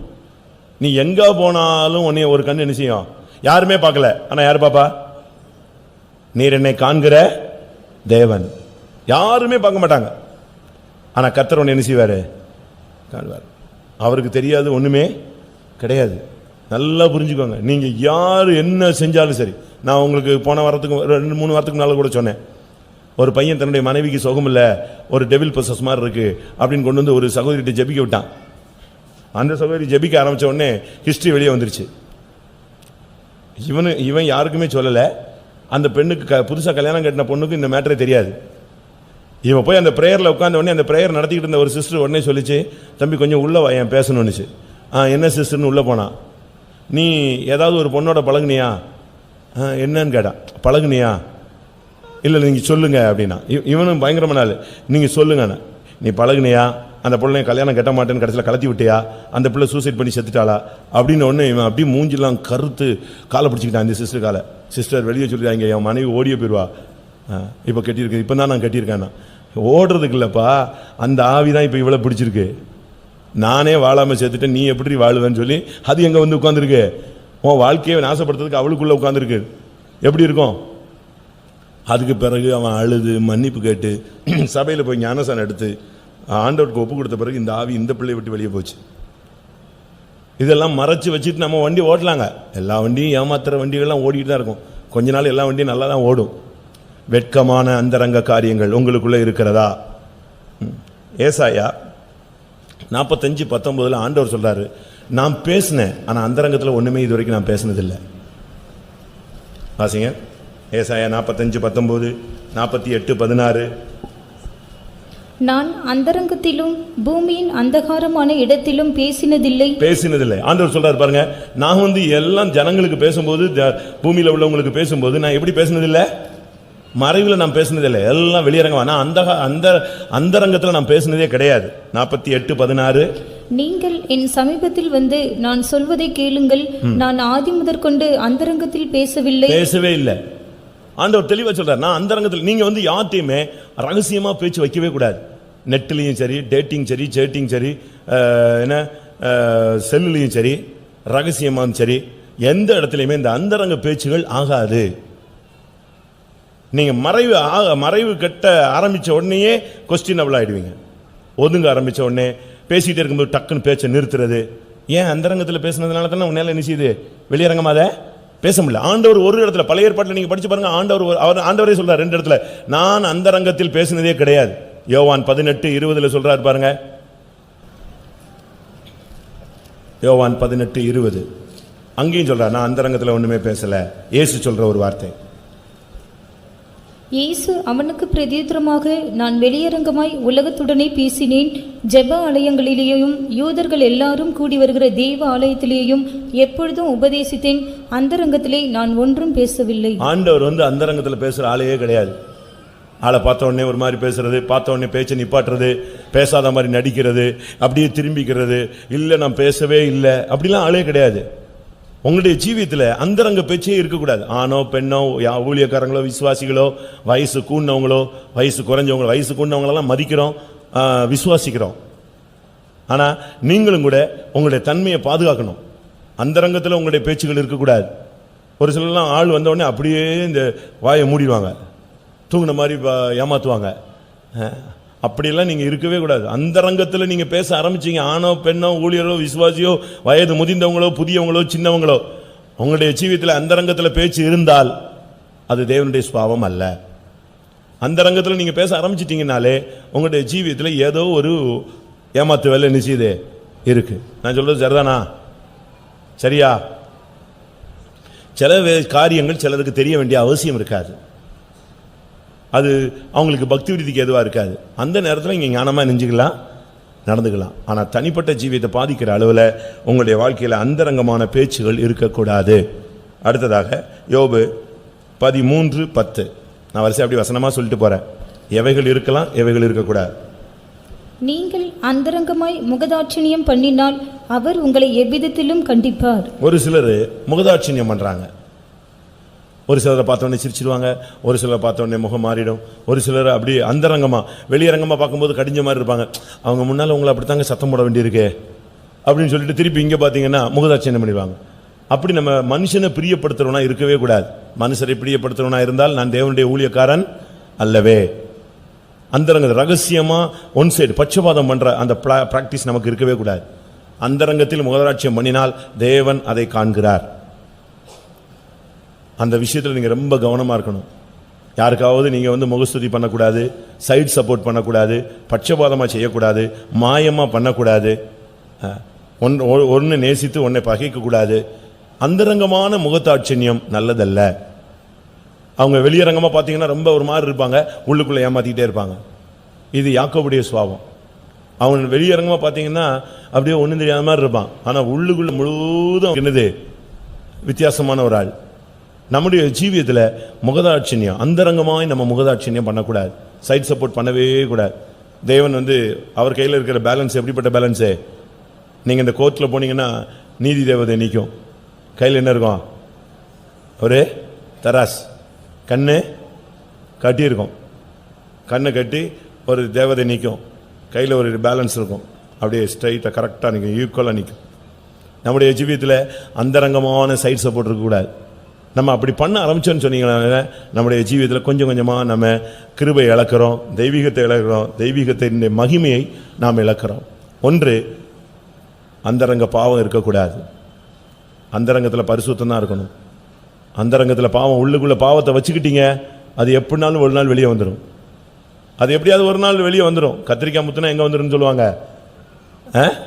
கத்திரிக்காய் முத்துனா நிச்சயமாக கடத்தருக்கு வரும். அதுபோல் உன்னுடைய பாவம் ஒரு நாள் பெரும் பாதகமாய் மாறி வெளியே வந்து நின்றும். அந்த லெவலுக்கு நீ உன்னுடைய ஜீவியத்தில் அந்தரங்கத்தில் பாவம் இல்லாதவர்களாக இருங்கள். இருதயத்தில் பாவம் அந்தரங்க இருதயத்தில் அந்தரங்கத்தில் உங்களுக்குள்ள பாவம் இருக்கக்கூடாது. இருதயத்திலேருந்து புறப்படுறதா மனுஷனை கெடுக்குது. அவனை தீட்டுப்படுத்துறதே அதுதான். அவனை இன்னொருத்த வந்து பாவம் செய்ய வைக்க வேண்டிய அவசியம் இல்லை. இதுவே அவனுக்குள்ள இருந்தே அவனை நெஞ்சிடும், கெடுத்துக்கிட்டே இருக்கும். அவனுக்குள்ள இருக்கிறது அப்படிப்பட்ட இருதயங்கள். ஆனால் இருதயத்தில் சுத்தம் உள்ளவர்களாய் மாறுங்கள். அடுத்து அந்தரங்கமாய் கிஃப்ட் கொடுக்கறது, அந்த பழக்கமே விட்டுருங்க.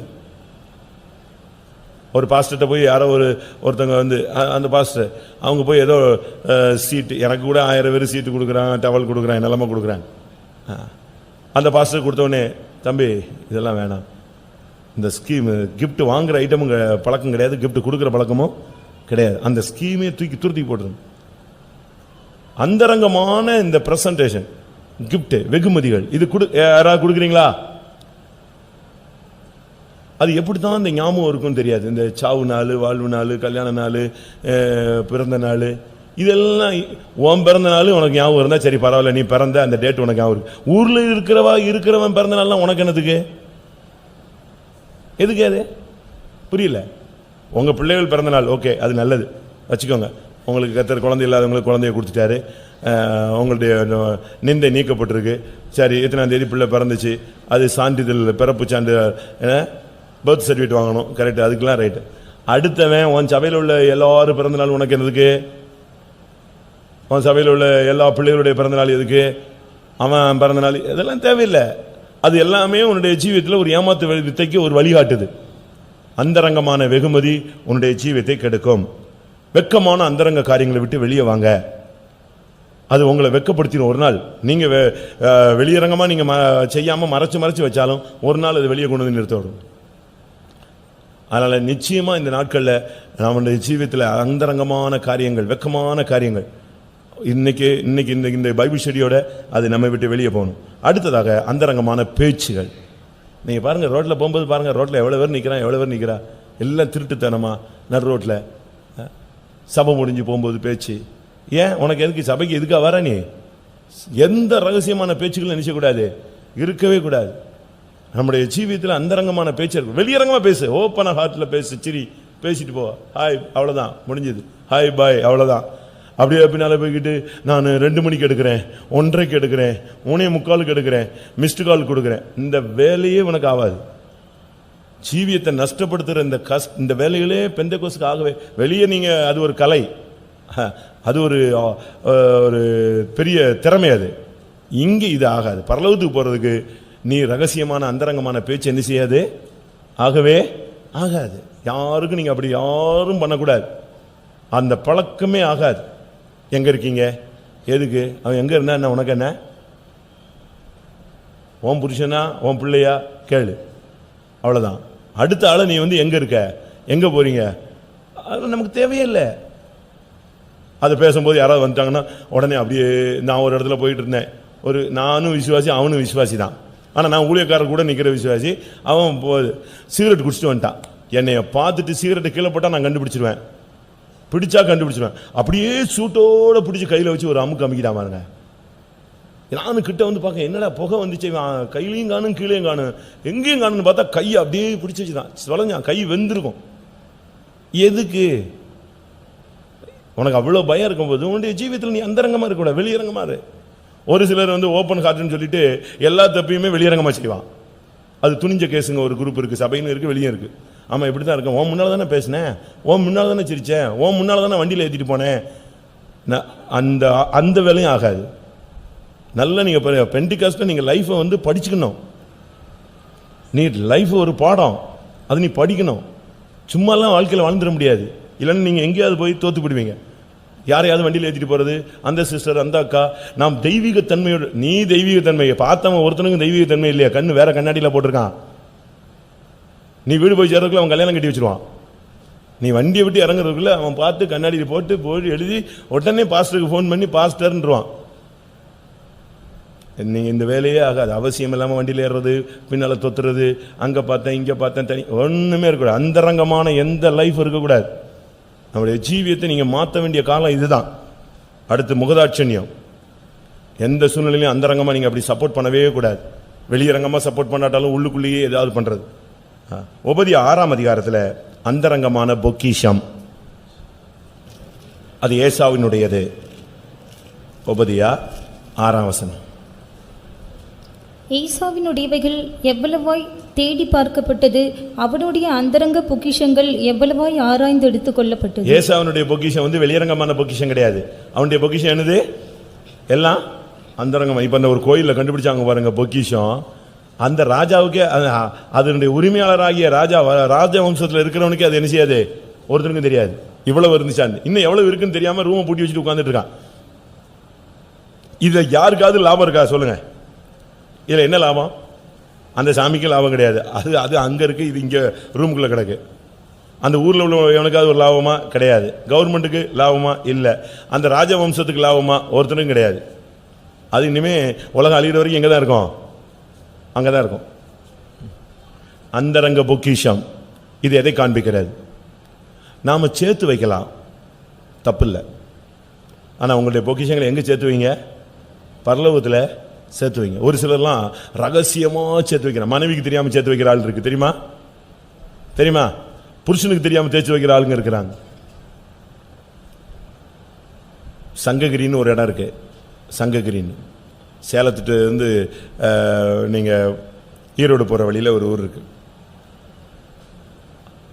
ஒரு நாள் நம்முடைய விசுவாசி குடும்பத்தில் இருக்கிற பத்திரமெல்லாம் செக் பண்ணாங்க. விசுவாசி குடும்பத்தில் செக் பண்ணால் அந்த ஊர் முழுவதுமே நம்முடைய விசுவாசி குடும்பத்தை சேர்ந்த பட்டா இருக்கு. எப்பமோ வாங்கி அது அப்படியே அந்த சந்ததிகள் அனுபவிக்காம தெரியாம அது கிடக்காது. இப்ப போய் பார்த்தா முழு ஊருமே யார் பேர்ல தான் இருக்கு. இப்ப போய் எடுக்க முடியுமா? அந்த பொக்கிஷம் பிரயோஜனம் இல்லை. அதே போல நம்ம விசுவாசிகள் கூட ஒரு சிலர் செத்துட்டா எங்க பணம் கிடக்குன்னு தெரியாது, எங்க வீடு கிடக்குன்னு தெரியாது, எங்க நிலம் கிடக்குன்னு தெரியாது, எல்லாம் ஒழிஞ்சு போய் கிடக்கு. எங்கேயோ வாங்கி அவங்க அப்படியே யாருக்கும் தெரிஞ்சா புடிங்கிட்டு போயிடுவான்னு நினைச்சானு தெரியல. இது எதை காண்பிக்கிறது? உன்னுடைய ஜீவியத்தில் அந்தரங்க பொக்கிஷம் தேவையில்லை. வெளியரங்கமா பரலோகத்தில் உன்னுடைய பொக்கிஷத்தை என்ன செய்? சேர்த்து வை. உன்னுடைய பொக்கிஷம் பரலோகத்தில் சேர்த்து வைக்கப்படட்டும். அதுக்கு கள்ளர் திருடுவதும் இல்லை, அது துருப்பிடிக்கிறது இல்லை, பூச்சி அரிப்பதும் இல்லை. உன்னுடைய பொக்கிஷங்கள் எங்க இருக்கு? இன்னைக்கு உலகத்தில் உங்களுடைய பொக்கிஷங்களை நீங்க சேர்த்து வைக்கிறீங்க, அந்தரங்கமாக சேர்த்து வைக்கிறீங்க. யாருக்குமே தெரியாம தெரிஞ்சா என்ன கெடுப்பது? கர்த்தருடைய ஆசீர்வதிச்சார்னு தேவனத்தான் என்ன செய்ய போறாங்க? மகிமைப்படுத்த போறாங்க. சரி, அந்தரங்கமா இருக்கிறது எதெல்லாம் அந்தரங்கமா இருக்கலாம் அதை சொல்றேன். நான் கொஞ்சம் சீக்கிரம் சொல்றேன். மத்தேயு 6ஆம் அதிகாரம் 3ஆம் வசனம். தர்மம் பண்ணுவது அந்தரங்கமா இருக்கணும். நீயோ தர்மம் செய்யும் போது உன் தர்மம் அந்தரங்கமா இருப்பதற்கு அந்தரங்கமா இருக்க வேண்டும். அது என்னுடைய அர்த்தம் என்னன்னா, நீ உதவி செய்யற பத்தியா, அது அந்தரங்கமா இருக்கட்டும். அதை இந்த வெளியரங்கமா என்ன செய்ய வேண்டிய செய்ய வேண்டிய உன் வலது கை கொடுப்பது இடது கை அறியாமல் இருக்கு. நீங்க ஏதாவது ஒரு உதவி செஞ்சீங்கன்னா யாருக்குமே தெரிய வேணாம். அதை சொல்ல வேண்டிய அவசியமே கிடையாது. அதை கடன் வாங்கி நீங்க செய்யக்கூடாது. உங்களுடைய சம்பாத்தியத்திலிருந்து ஒரு பகுதி நீங்க உதவி செய்யறதுக்கு பழகணும். அப்படி உதவி செய்யறத நீங்க யாருக்கும் சொல்லக்கூடாது. நான் தான் படிக்க வச்சேன், நான் தான் ஸ்கூல்ல அது பண்ணேன் அப்படிலாம் நம்ம சொல்லும்போது சொன்னது ஒருவேளை கரெக்டாக இருக்கலாம். ஆனால் அதுக்குரிய பிரதிபலனை பரலோகத்தில் கொடுக்காம எங்கே கொடுத்துருவாரு சொல்லுங்க? உங்களுடைய பலனை இங்கேயே நீங்கள் அடைந்து தீர்ந்தாயிற்று. அப்ப நம்ம செஞ்ச உதவிக்கு பிரதிபலன் எங்க போயிச்சு? அங்கிருந்து கிடைக்காது. எங்க கிடைச்சு எங்கேயே முடிஞ்சிடும், இங்கேயே க்ளோஸ் பண்ணிடுவார். அதனால தான் வெளியே சொல்லாதீங்க. வெளியே சொல்லணும்னா சொல்லுங்க, ஆசைப்பட்டா சொல்லுங்க. நான் அப்படி செஞ்சேன், அவனுக்கு வீடு வாங்கி கொடுத்தேன், இவனுக்கு நான் வாடகை கொடுத்தேன், இவனுக்கு நான் ஃபீஸ் கட்டினேன், இவனுக்கு நான் கரண்ட் பில் கட்டினேன், இவனுக்கு ட்ரெஸ் வாங்கி கொடுத்தேன், இப்படிலாம் நீங்கள் சொல்லிட்டே அலையலாம். சொன்னால் கர்த்தர் அது பொய் இல்லையே, உண்மைதான், நீங்கள் செஞ்சதை தான் சொல்லியிருக்கீங்க, ரைட்டு. உனக்கு அதுக்கு பதில் ஒரு காரு, ஒரு 2 வீலரு, ஒரு நிலம் இப்படி கொடுத்து ஆண்டவர் க்ளோஸ் பண்ணிடுவார். ஏழைக்கு இறங்குறவன் கர்த்தருக்கு கடன் கொடுக்குறான், கர்த்தர் அதை அவனுக்கு என்ன செய்வார்? திரும்ப இந்த பூமியில் கொடுத்துருவாரு. அதான் பெரிய கஷ்டம். ஆனா நீ ஏழைக்கு இறங்கினதை யாருக்குமே சொல்லாம வச்சிருந்தேனா, உன்னுடைய தர்மம் அந்தரங்கமா இருந்தால் பரலோகத்தில் உன்னுடைய பிரதிபலன் மிகுதியா இருக்கும். உனக்கு அங்க கொடுப்பார். இரண்டாவது, மத்தேயு 6:17-18. உபவாசம் இருந்தா வெளியே சொல்லணும்னு அவசியம் இல்லை. நான் இன்னைக்கு உபவாசம், அதனால நீ அப்படி சொல்லணுமே அவசியம் இல்லை. ஃபாஸ்டிங்கிறது வெளியே தெரிய வேண்டாம். வாசிங்க. நீயோ உபவாசிக்கும் போது அந்த உபவாசம் மனுஷர்களுக்கு காணப்படாமல் அந்தரங்கத்தில் இருக்கிற உன் பிதாவுக்கே காணப்படும்படியாக உன் தலைக்கு எண்ணெய் பூசி உன் முகத்தை கழுவு. அப்பொழுது அந்தரங்கத்தில் பார்க்கிற உன் பிதா உனக்கு வெளியரங்கமாய் பலனளிப்பார். உபவாசம், ஜெபம் இதெல்லாம் வெளியே தெரிய வேண்டாம். நீ ரகசியமாவே பண்ணிட்டே போயிட்டே இருக்கலாம். கர்த்தருடைய சமூகம், அது கர்த்தருக்கும் உனக்கும் உள்ள ஒரு உடன்படிக்கை. உபவாசம்னா தேவனோடு வாசம் பண்ணுகிறதுன்னு அர்த்தம். நீ ஆண்டவரோடு போய் உட்காந்து ஆண்டவருடைய சமூகத்தில் உட்காந்து உபவாசம் எடுக்கணும், தனியாக இருக்கணும். உபவாசம் இருந்துட்டு அப்படியே தலையை தொங்க போட்டு இருக்கக்கூடாது, அப்படியே கிருன்னு வருது அப்படிலாம் சொல்லக்கூடாது. என்னன்னு கேட்டால் எனக்கு உபவாசம் 3 நாள் உபவாசம், இது 5வது நாள் அப்படிலாம் நீ சொல்ல வேண்டிய அவசியமே கிடையாது. உன் தலைக்கு என்ன செய்ய? நல்லா எண்ணெயை பூசு. உன் முகத்துக்கு முகவாடலாய் இராதே. நல்லா அன்னைக்கு தான் நீ ஃபுல்லாக சாப்பிட்டு உட்காந்த மாதிரி இருக்கணும். என்ன நீங்கள் ரொம்ப தெம்பா இருக்கிறீங்க அப்படின்னா நான் உபவாசம் இருக்கிறேன்னு சொன்னால் பரவாயில்ல, உபவாசம் இருக்கிறான் நல்லா தெம்பா இருக்கிறான்னு சொல்லணும். உன்னுடைய உபவாச ஜெபங்கள், அதனுடைய சரியான அர்த்தம் உபவாச ஜெபங்கள் அந்தரங்கமாக இருக்கணும். நீ அந்தரங்கத்தில் நின்று தேவசமத்தில் நின்று போராடணும். மத்தேயு 6:6 சொல்லியிருக்கு இல்லையா, நீ உன் அறை விட்டு பூட்டி கொண்டு தேவனை நோக்கி கூப்பிடு, அந்தரங்கத்தில் பார்க்கிற உன் தேவன் வெளியரங்கமாக உனக்கு என்ன செய்வார்? பலன் அளிப்பார். புருஷன் வேலைக்கு போட்டோம், நீ கதவு மூடிக்க. பெற்றோர்கள் வேலைக்கு போட்டோம், நீ கதவு மூடு. கதவு மூடிட்டு நான் செத்து போறேன்னு சொல்றதுக்கு அல்ல, ஏமாத்துறது பயங்காட்டுறதுக்காக அல்ல. கதவு மூடிட்டு நீ முழங்கால முடக்கணும், ஆண்டோடைய பாதத்தில் விழுந்து அழணும். நீ அந்தரங்கத்தில் தேவனை நோக்கி கூப்பிடு. தண்ணி குடிக்காமல் உட்காரு. 1 மணி நேரம் 2 மணி நேரம் தண்ணியே குடிக்க மாட்டேன்னு சொல்லு. ஒரு காலையில் 1 நேரம் தண்ணி குடிக்க மாட்டேன்னு சொல்லி உட்காரு, கதவு மூடு, ஆண்டோடைய சமூகத்தில் உட்காரு. நீ தேவ சமூகத்தில் இருந்து அந்தரங்கத்தில் தேவனுடைய சமூகத்தில் உபவாசம் போட்டு கண்ணீரோடு நீ ஜெபம் பண்ணு. அது நாம் செய்ய வேண்டியது. மூன்றாவது, நான் முதலாவது சொல்லிட்டேன்ல, எசேக்கியேல் 7:22. அந்தரங்கத்தில் உனக்கு பரிசுத்தம் இருக்கணும். உன்னுடைய டார்கெட் பரிசுத்தம் தான். பரிசுத்தம் இல்லாமல் ஒருவனும் தேவனை தரிசிப்பது இல்லை. நான் சொல்லியிருக்கேன் இல்லையா, இந்த கம்பெனிலலாம் வேலைக்கு போனீங்கன்னா first round, second round, third ரவுண்டுன்னு சொல்லுவாங்க. கேட்டிருக்கீங்களா? பிளேஸ்மெண்ட் ஆனால் உங்களுக்கு தெரியும். HR நீங்கள் போனீங்கன்னா, கம்பெனியில் வேலைக்கு போனீங்கன்னா ரவுண்ட்ஸ் கேட்பான். ஒவ்வொரு விதத்துலையும் உனக்கு ரவுண்ட்ஸ், அந்த கொஸ்டின் நடந்துகிட்டே இருக்கும். இன்டர்வியூ, லாஸ்ட் இன்டர்வியூ வரும். அதே போல் உனக்கு எல்லா இன்டர்வியூவும் பாஸ் ஆனாலும் கடைசி இன்டர்வியூ என்னது? பரிசுத்தம் தான். அந்த பரிசுத்தங்கிற இன்டர்வியூவில் நீ பாஸ் ஆகணும், அந்த ரவுண்ட்ஸில் நீ பாஸ் ஆகணும். பரிசுத்தம் இல்லாமல் ஒருவனும், அந்த வார்த்தையை நீங்கள் நல்லா கவனிக்கணும். அதில் ஊழியக்காரன், விசுவாசி, பெரிய ஆளு, சின்ன ஆளு எதுவுமே கிடையாது. அந்த பாயிண்ட்ல வரும்போது கரெக்டாக திராசு தூக்கி நிப்பாட்டிடுவார். பரிசுத்தம் இல்லாமல் ஒருவனும் தேவனை தரிசிப்பது இல்லை. அந்த இடத்துல வரும்போது அவர் பரிசுத்தத்தில் பட்சிக்கிற அக்னியா நின்றுவார், பயங்கரமாக மாறிடுவார். அன்புள்ள தேவன் தான். ஆனால் அந்த இடம் வரும்போது, நான் சண்டே ஸ்கூலுக்கு போயிருந்தேன், சண்டே ஸ்கூல் ப்ரோக்ராம்.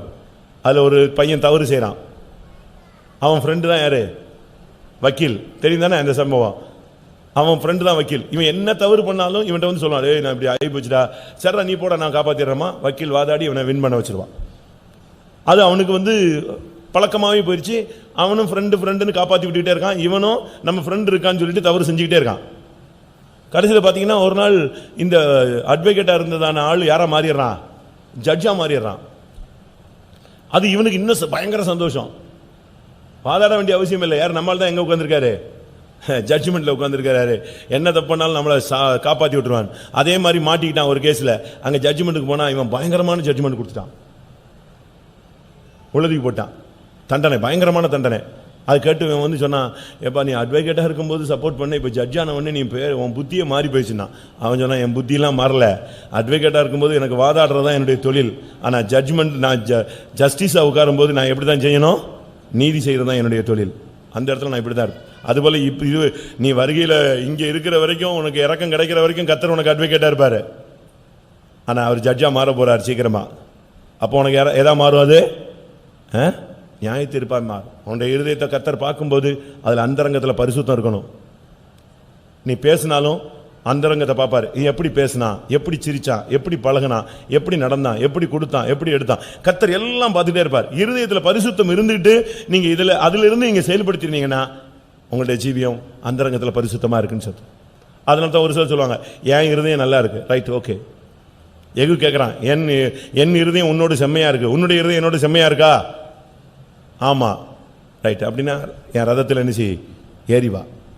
இருதயத்தில் தான் கர்த்தர் பார்த்துக்கிட்டே இருப்பார். அதனால மூணாவது, இருதயத்தில் அந்தரங்கம் பரிசுத்தம் இருக்கணும். அந்தரங்கத்தில் பரிசுத்தம். ஒன்று, தர்மத்தில் அந்தரங்கம் இருக்கணும். யாருக்கு உதவி செஞ்சாலும் நீங்கள் வெளியே சொல்லக்கூடாது. அடுத்து, உபவாசம் ஜெபங்கள் அந்தரங்கமாக நீ ஜெபிச்சுக்கிட்டே இருக்கணும். நீ ஜெபிச்சுக்கிட்டே இருக்கணும். வெளியே சொல்லி கத்தி தான் ஜெபிக்கணும். உடனே கதவு முடிக்கணும், ஓ இயேசுன்னு அழுது உடனே அக்கா பார்த்து ஐயோ அழுது ஜெபிக்கிறாளே அப்படிலாம் பார்க்கக்கூடாது. நீ அந்தரங்கத்தில் கதவு மூடிட்டு ஜெபம் பண்ணு. தேவன் அதை பார்த்து உனக்கு என்ன செய்வார், வெளியரங்கமாய். மூன்றாவதாக, உள்ளத்தில் பரிசுத்தம், அந்தரங்கத்தில் பரிசுத்தம் தான் தேவன் பார்த்துக்கிட்டே இருக்கிறது. நான்காவதாக, யோவான் 7:10 வாசிங்க. இயேசு அந்தரங்கமாய் போகவில்லை. எங்க போனாலும் நீங்க வெளியரங்கமா போங்க, சொல்லிட்டு போங்க, வெளியரங்கமா போங்க, மறைவா போகாதீங்க, சந்து வழியா போகாதீங்க, அங்கங்க ஏமாத்திட்டு இப்படி போயிட்டு நான் இங்க போறேன்னு சொல்லிட்டு அங்க போகாத. வாசிங்க. அவருடைய சகோதரர் போன பின்பு அவர் வெளியரங்கமாய் போகாமல் அந்தரங்கமாய் பண்டிகைக்கு போனார். அந்தரங்கமாய் பண்டிகைக்கு போனார். நாம் சில காரியங்களை பிரபலமாக்க கூடாது. நல்லா புரிஞ்சுக்கோங்க இந்த சப்ஜெக்ட்ல. அவர் அந்தரங்கமாய் போனார். சில காரியங்களுக்கு நம்முடைய ஜீவியத்தில் நாம் சில இடங்களுக்கு போவோம், அது சொல்லணும்னு அவசியம் இல்லை. இப்போ வேலை விஷயமா நம்ம இடத்துக்கு போவோம், பிஸ்னஸ் விஷயமா பல இடத்துக்கு போவோம், ஊழியத்து விஷயமா பல இடங்களுக்கு போவோம். யோவான் 7:4 வாசிங்க. பிரபலமாக இருக்க விரும்புகிற எவனும் அந்தரங்கத்திலே ஒன்றையும் செய்ய மாட்டான். நம்ம பெண்டிகாஸ்ல பிரபலமா இருக்க விரும்புறதே கிடையாது. நம்ம எந்த சபை பாஸ்டரும் பேசுறதில்ல, போடுறதில்ல, கன்வென்ஷன்ல பெரிய நோட்டீஸ்லாம் என்ன செய்யறதில்ல. என்ன போட்டாலும் அதில் யார் வரமாட்டா, நம்ம பேரு புகழ் இதெல்லாம் வரவே வராது. நம்முடைய ஜீவியத்தில் சில காரியங்கள் அந்தரங்கமாய் நாம் செய்ய வேண்டியிருக்கிறது. இயேசு அந்த பண்டிகைக்கு போகும்போது வெளியரங்கமாக போகலை. நமக்கு கனம் மகிமையை நாம் எடுக்கக்கூடாது. ஒரு சிலர்லாம் இந்த போரி போகும்போதே பயங்கரமாக பந்தா பண்ணிட்டு போவாங்க. நீங்கள் எங்கே போனாலும் மறைவாகவே போங்க. மறைவுன்னு சொன்னால் ஒழிச்சிட்டு போகிறது சொல்லலை. நம்முடைய ஜீவியத்தில் அந்தரங்கமாய் போனார்னு சொன்னால் அவர் அந்த இடத்துல தன்னை வெளிப்படுத்த விரும்பவில்லை. ஒரு சில சர்ச்சுக்கு வந்தால் கூட அவங்கள வர்றது எல்லாருக்குமே உள்ளே வரும்போதே பயங்கரமாக தெரியும். நீ சர்ச்சுக்கு வரும்போது தேவன் உன்னை பார்க்கிறார், மனுஷன் உன்னை பார்க்கக்கூடாது. தேவன் உன்னை பார்க்கிறார். அந்த வியூவில் தான் நீ என்ன செய்யணும், கர்த்தருடைய சமூகத்துக்கு வரணும். இங்கே அவர் அந்தரங்கமாய் போனார், வெளியரங்கமாக போகலை. பண்டிகைக்கு அவரை ராஜாவாக்கணும்னு பார்க்குறாங்க, அவரை அடித்து கொல்லணும்னு பார்க்குறாங்க, ஏதாவது ஒன்று பண்ணணும்னு ட்ரை பண்ணுறாங்க. அதனால் அவங்க பிரதர்ஸே கூட பிறந்தவனே சொல்கிறான், நீ பிரபலமாகணும்னு விரும்புறியா, ஏன் அந்தரங்கமாக இருக்கிற, வெளியரங்கமாக செயல்படுன்னு. அவர் சொன்னார், நான் வெளியரங்கமாக இல்லை. அவர் வெளிப்படுத்த வேண்டியது அந்த இடத்துல யாரை தான் வெளிப்படுத்த ஆசைப்பட்டாரு, பிதாவை மகிமைப்படுத்த விரும்பினார். நாம் நம்மை வெளிப்படுத்தக்கூடாது, சுயத்தை வெளிப்படுத்தக்கூடாது, நம்முடைய காரியங்களை வெளிப்படுத்தக்கூடாது. நம்ம மறைச்சிக்கணும். நம்ம மறைக்க வேண்டிய காலங்கள் உண்டு, நம் அந்தரங்கமாய் போக வேண்டிய நேரங்கள் உண்டு. அடுத்ததாக அந்தரங்க வேண்டுதல். ஏசாயா 26:16. சில நேரங்களில் சத்தமாக ஜெபிக்க முடியாது. வாசிங்க. கர்த்தாவே, நெருக்கத்தில் உம்மை தேடினார்கள், உம்முடைய தண்டனை அவர்கள் மேல் இருக்கையில் அந்தரங்க வேண்டுதல் செய்தார்கள். சில ஜெபங்கள் வெளியரங்கமாக பேச முடியாது. ஒரு சிலர் ஜெபிப்பாங்க பாருங்க, நமக்கு கேட்கும் ஆனால் புரியாது. அதுதான் கரெக்ட். சில காரியங்களை நம்ம வெளியரங்கமாக சொல்லலாம், கர்த்தாவே வேலை கிடைக்க வேண்டும் அப்படி இப்படின்னு. ஆனால் அந்தரங்க ஜீவியத்துக்காக நீ ஜெபிக்கும் போது, உன்னுடைய பரிசுத்தத்துக்காக ஜெபிக்கும் போது சத்தமாக சொல்ல முடியுமா? சொன்ன என்ன ஆகும்? கேள்விக்குறியாகும், குற்றச்சாட்டாகும். அவர்கள் தங்களுடைய ஆண்டவருடைய தண்டனை தங்கள் மேல் இருக்கையில் அவர்கள் அந்தரங்க வேண்டுதல் செய்தார்கள். சில அதனால தான் பைபிளில் சொல்லியிருக்கு, கரடியை போல நாங்கள் என்ன செஞ்சிட்டு இருக்கோம், உரிமை கொண்டிருக்கிறோம். அது சத்தம் கேட்கும், ஆனால் என்ன பாயிண்ட்டுக்கு அவன் ஜெபிச்சான்னு நினைச்சியாது தெரியாது. அது அந்தரங்க வேண்டுதல். நீயா ஜெபிச்சுக்கிட்டே இருக்கணும். மணிக்கணக்காக ஜெபிப்பாங்க. புறாவை போல கூவிக்கொண்டிருக்கிறோம், நம்முட்டை போல புலம்பிக் கொண்டே இருக்கிறோம். இப்படி அது ஒரு சில அவங்க ஜெபிச்சுட்டே இருப்பாங்க. நீங்கள் பாருங்கள், கடைசி வரைக்கும் அவங்க என்ன ஜெபிச்சான்னு நமக்கே தெரியாது. அவங்களுக்கு தெரியும். அழுதுகிட்டே இருப்பாங்க, உள்ளுக்குள்ளேயே அழுதுகிட்டு இருப்பாங்க, உள்ளுக்குள்ளேயே ஒரு கூக்குரல், உள்ளுக்குள்ளேயே ஒரு புலம்பல், உள்ளுக்குள்ளேயே ஒரு ஏக்கம், ஒரு தவிப்பு. அது ஒரு அந்தரங்க வேண்டுதல். எல்லா ஜெபமும் வெளியே சொல்லி ஜெபிக்கணும். ஒரு சிலர்லாம் பார்வைக்கு நீண்ட ஜெபம் செய்வாங்க பாருங்க, அது பாட்டுக்கு 3 நிமிஷம் 8 நிமிஷம் 9 நிமிஷம் அவன் இருமி ஜெபிச்சு எழும்பி பாத்ரூம் போயிட்டு வந்து திருப்பி வந்து அது வரைக்கும் ஜெபம் ஓடிக்கிட்டே இருக்கும். மூடி பிரசங்கியார் ஒரு இடத்துல பிரசங்கம் முடிச்சுட்டு ஜெபம் செய்ய கடவுள்ன உடனே ஒரு ஆள் ஜெபம் தொடங்கிட்டார். இவர் பண்ண பிரசங்கத்தை அவன் ரிவர்ஸ் எடுக்கிறான். அது 3 நிமிஷம் ஆச்சு, 5 நிமிஷம் ஆச்சு, 7 நிமிஷம் ஆச்சு. எல்லா ஜனங்களும் இருமுறாங்க. அது ஆட்டோமேட்டிக்காக நீங்கள் உங்களுக்கு பழக்கம் வந்துடும். அந்த ப்ரெசன்ஸ் போயிடுச்சுன்னு சொன்னால் ஒருத்தன் கண்ணை திறப்பான், ஒருத்தன் அப்படிம்பா செருமுவான், இப்படி ஒன்று ஒன்றா ஆக்ஷன் கொடுத்துக்கிட்டே இருப்பாங்க. இப்படியே கொடுத்து கொஞ்ச நேரத்தில் அந்த ப்ரெசன்ஸே போயிடுச்சு. மூடி பிரசங்கியாருக்கு என்ன பண்ணணும்னு தெரியல. இவனை போய் ஜெபிக்க இந்த ஆளு ஜெபம் பிடிச்சிட்டான், மைக்க பிடிச்சிட்டான். இப்போ இவன் ஜெபத்தை என்ன செய்ய மாட்டான், நிறுத்த போறதில்லை. வெளியரங்கமா அவன் பாட்டுக்கு நீ அப்படி சொன்னீரே, இப்படி சொன்னீரே, அதை சொன்னீரே, இதை சொன்னீரேன்னு உடனே இவர் மைக்க பிடிச்சாரு. சகோதரன் ஜெபித்து கொண்டே இருப்பார், நாம் பாடல் பாடுவோம் அப்படின்னாரு. அவர் ஜெபிச்சுட்டு இருப்பாரு. அவர் ஜெபிச்சுட்டு இருக்கட்டும், நம்ம என்ன செய்வோம், அடுத்த ஸ்டெப்புக்கு போகலாம், பாட்டு பாடுவோம் சொன்னார். அப்படிதான் இன்னைக்கு இருக்கு. நீங்க அந்தரங்கமா நீங்க ஜெபிக்கணும். சில காரியங்களெல்லாம் நீங்க மறைவா நீங்க உங்க பிள்ளைகளுக்கு சொல்ல வேண்டிய அவசியம் இல்லை, புருஷனுக்கு ஷேர் பண்ண வேண்டிய அவசியம் இல்லை, மனைவிக்கு ஷேர் பண்ண வேண்டிய அவசியம் இல்லை. நீ உட்காந்து தேவ சமூகத்தில் உட்காந்து ஜெபம் பண்ணு. உன்னுடைய ஜீவித்துக்காக ஜெபிக்கலாம், பிள்ளைகளுக்காக நீ சில காரியங்களை வச்சு ஜெபிக்கலாம்.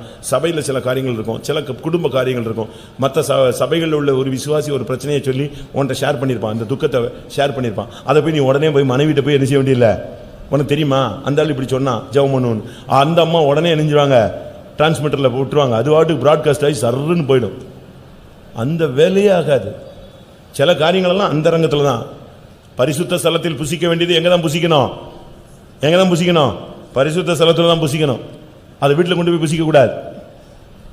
பைபிளை நீங்கள் படித்து பாருங்க, பரிசுத்த ஸ்தலத்தில் புசிக்க வேண்டியது பரிசுத்த ஸ்தலத்தில் மட்டும்தான் புசிக்கணும். ஆசாரியன் கூட அதை எங்கே கொண்டு போகக்கூடாது, தான் கூடாரத்துக்கு கொண்டு போய் உட்காந்து நினைச்சக்கூடாது, புசிக்க கூடாது.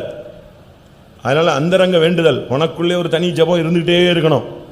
பரிசுத்தத்துக்காக ஒரு ஜெபம், விசுவாசத்துக்காக ஒரு ஜெபம், பிரதிஷ்டைக்காக ஒரு ஜெபம், உண்மை உத்தமத்துக்காக ஜெபம், ஊழியர்களுக்காக ஜெபம், ஒரு விசுவாசிக்காக ஜெபம். உன்கிட்ட வேண்டிக் கொண்ட காரியங்களுக்கு மற்றவங்க சொல்லியிருப்பாங்க, பிரதர் ஜெபம் பண்ணுங்க, சிஸ்டர் ஜெபம் பண்ணுங்க, இதெல்லாம் நீ அந்தரங்கத்தில் வைக்கணும். இந்த பிரதர் வந்தாரு, இந்த சிஸ்டர் சொன்னாங்க, அப்படிலாம் நீ சொல்லவே கூடாது. நீயா அந்தரங்க, உன்னுடைய தனிப்பட்ட ஜீவியத்துக்கு ஒரு அந்தரங்க வேண்டுதல். அடுத்ததாக யோவான் 19:38 ஒருத்தன் சீஷனா இருந்தான், ஆனா அந்தரங்க சீஷனா இருந்தான். இது ரகசிய கிறிஸ்தவர்களை காண்பிக்கிறது. ஆனா அதே நேரத்தில் ரகசியமாகவே சாகிற வரைக்கும் இருந்துடக்கூடாது. கர்த்தருக்காக வெளியே வர வேண்டிய நேரத்தில் என்ன செய்யணும், வெளியே வர வேண்டும். வாசிங்க யோவான் 19:38. இவைகளுக்கு பின்பு அரிமத்தியா ஊரானும் யூதருக்கு பயந்ததினால் இயேசுவுக்கு அந்தரங்க சீஷனுமாகிய யோசேப்பு இயேசுவின் சரீரத்தை எடுத்துக்கொண்டு போகும்படி பிலாத்துவின் பைபிளே சொல்லுது. இவனுக்கு எப்படிப்பட்ட சீஷன், அந்தரங்க சீஷன். அவனுக்குள்ள சீஷத்துவம் இருந்துச்சு. நீங்கள் போய் சகல ஜாதிகளையும் சீஷராக்கி பிதா குமாரன் பரிசுத்தாவின் நாமத்தினால ஞானசானம் கொடுத்து நான் கட்டளையிட்ட யாவையும் கைக்கொள்ளும்படி அவர்களுக்கு என்ன செய்யுங்கள், உபதேசம் பண்ணுங்க. அப்போ இவனுக்கு சகல ஜாதிகளையும் சீஷராக்குற அந்த தன்மையில இவனுக்கு என்ன கிடைச்சிருந்துச்சு, சீஷத்துவம் கிடைத்திருந்தது, ரட்சிப்பு இருந்தது. ஆனால் அதை அந்தரங்கத்தில் வச்சுக்கிட்டே இருந்தான். அவனுக்குள்ள அது கொழுந்து விட்டு எரிஞ்சுக்கிட்டே இருந்துச்சு.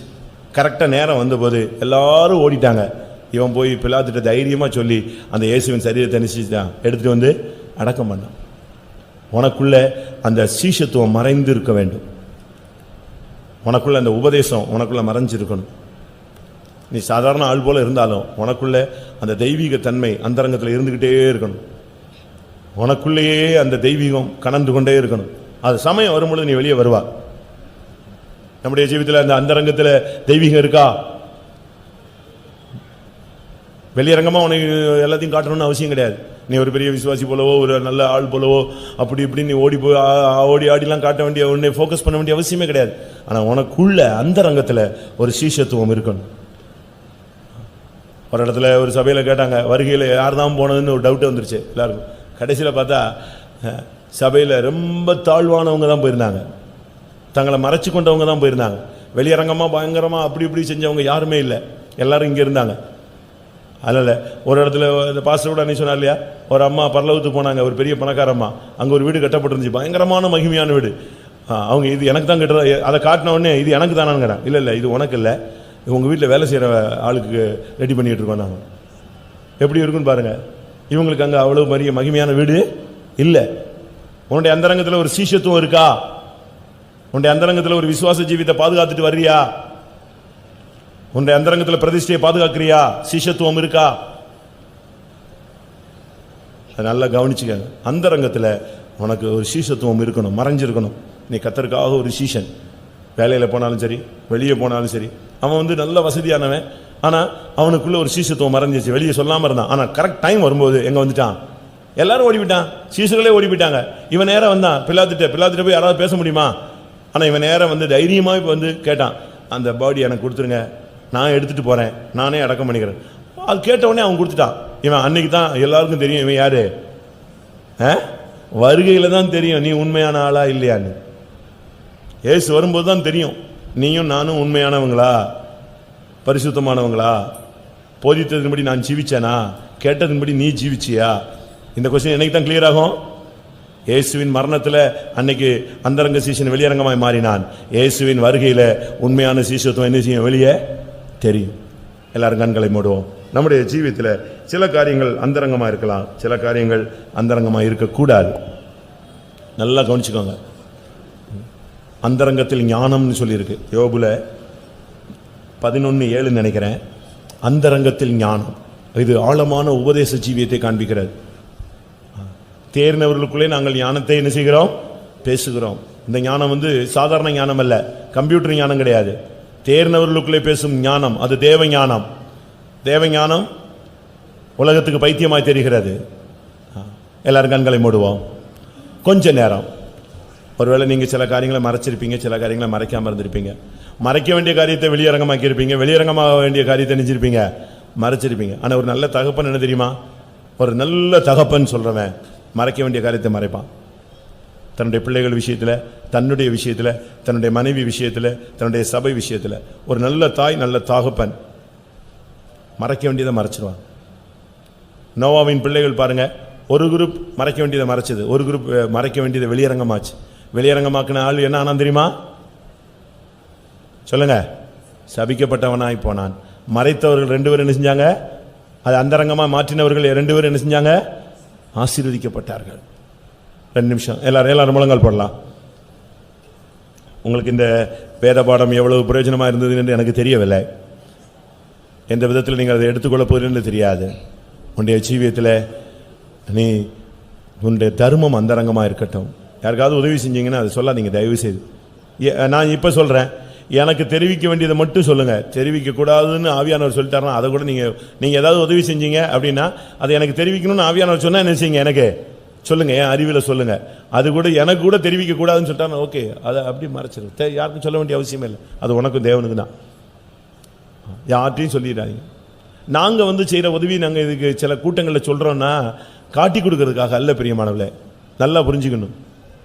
இயேசு நானே நல்ல மேய்ப்பன்னு சொன்னார், அதனால் அது பெருமையில் சொன்னது அல்ல. வேற யாரும் நல்ல மேய்ப்பன் இல்லைங்கிறத வெளிப்படுத்திருக்காங்க. நாம் ஊழியக்காரங்க சில காரியங்களை, சில இன்சிடென்ட்டை சொல்கிறோம். சில நானும் உதவி செஞ்சுருக்கேன், நான் ஒரு பிள்ளையை படிக்க வச்சேன், அந்த பிள்ளை நல்லா வந்துட்டா அப்படின்னு சொல்கிறது என்னுடைய பெருமைக்காக இல்லை. நான் என் சம்பாத்தியில் உள்ள பணமாக கொடுத்துட்டேன்.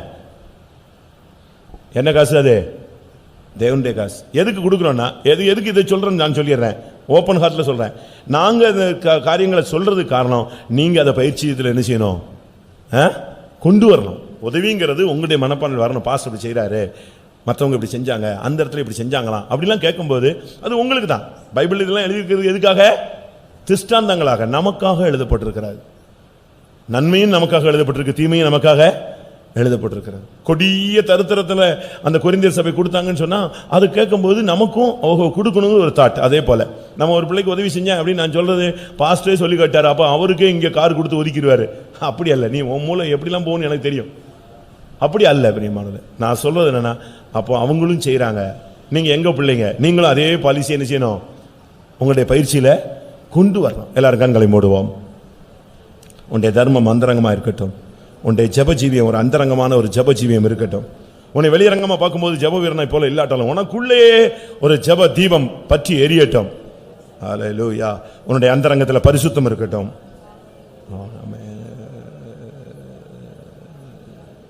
உன்னை பிரபலமாக்காதே, உன்னை மறைத்துக்கொள், அந்தரங்கமாய் போ. அந்தரங்கமாய் வா.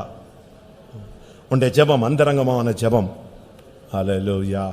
சூழ்நிலைகள் மத்தியில் மற்றவங்களுக்கு உன்னுடைய பிரச்சனை நீ ஷேர் பண்ணணும்னு இல்லை, தெய்வத்திட்ட ஷேர் பண்ணு. ஆமாம்.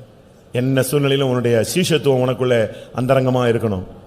நான் ஒரு தேவனுடைய பிள்ளை, நான் பரிசுத்தமாக்கப்பட வேண்டியவன், எப்பொழுது இயேசு வந்தால் நான் போகணும். அதே அந்தரங்கத்தில் உனக்குள்ளே அந்த தெய்வீக வாஞ்சை அது கொழுந்து விட்டு எரிஞ்சு கொண்டே இருக்க வேண்டும். இருதயத்தின் அந்தரங்கங்களை வெளியரங்கமாக்குவதற்குள்ளாக கர்த்தருடைய சமூகத்தில் உன்னுடைய இருதயத்தை சுத்தமாக்கிக்கொள். பாவ ஜீவியம் வெளியே வர்றதுக்குள்ளே அந்தரங்க பாவத்தை விட்டு நீ வெளியே வந்துவிடு. அந்தரங்க வெகுமதிகளை நிறுத்துங்கள். வெட்கமான அந்தரங்க காரியங்களை நிறுத்துங்கள். அந்தரங்கமான பேச்சுகளை நிறுத்துங்கள். அந்தரங்கமாய் முகதாட்சியம் பண்ணுவதை நிறுத்துங்கள். அந்தரங்கமான பொக்கிஷங்களை நிறுத்துங்கள். ஹல்லேலூயா. எல்லாரும் 2 நிமிஷம் ஆண்டவரை நோக்கி பார்ப்போம். இந்த வசனங்களுக்கு நம்மை சமர்ப்பிப்போமாக.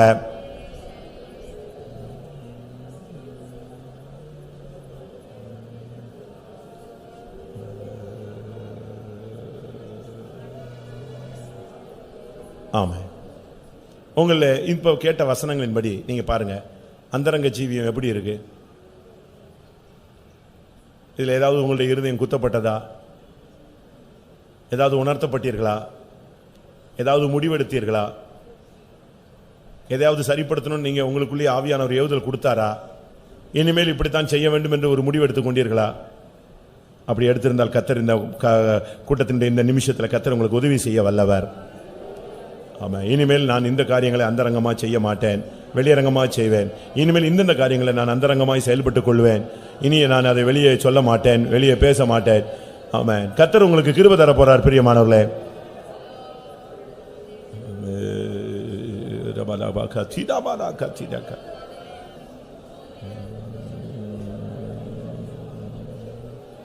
Praise thee Jesus, praise thee Jesus. Up to the balam, tidibikana bakatidikana bakatana.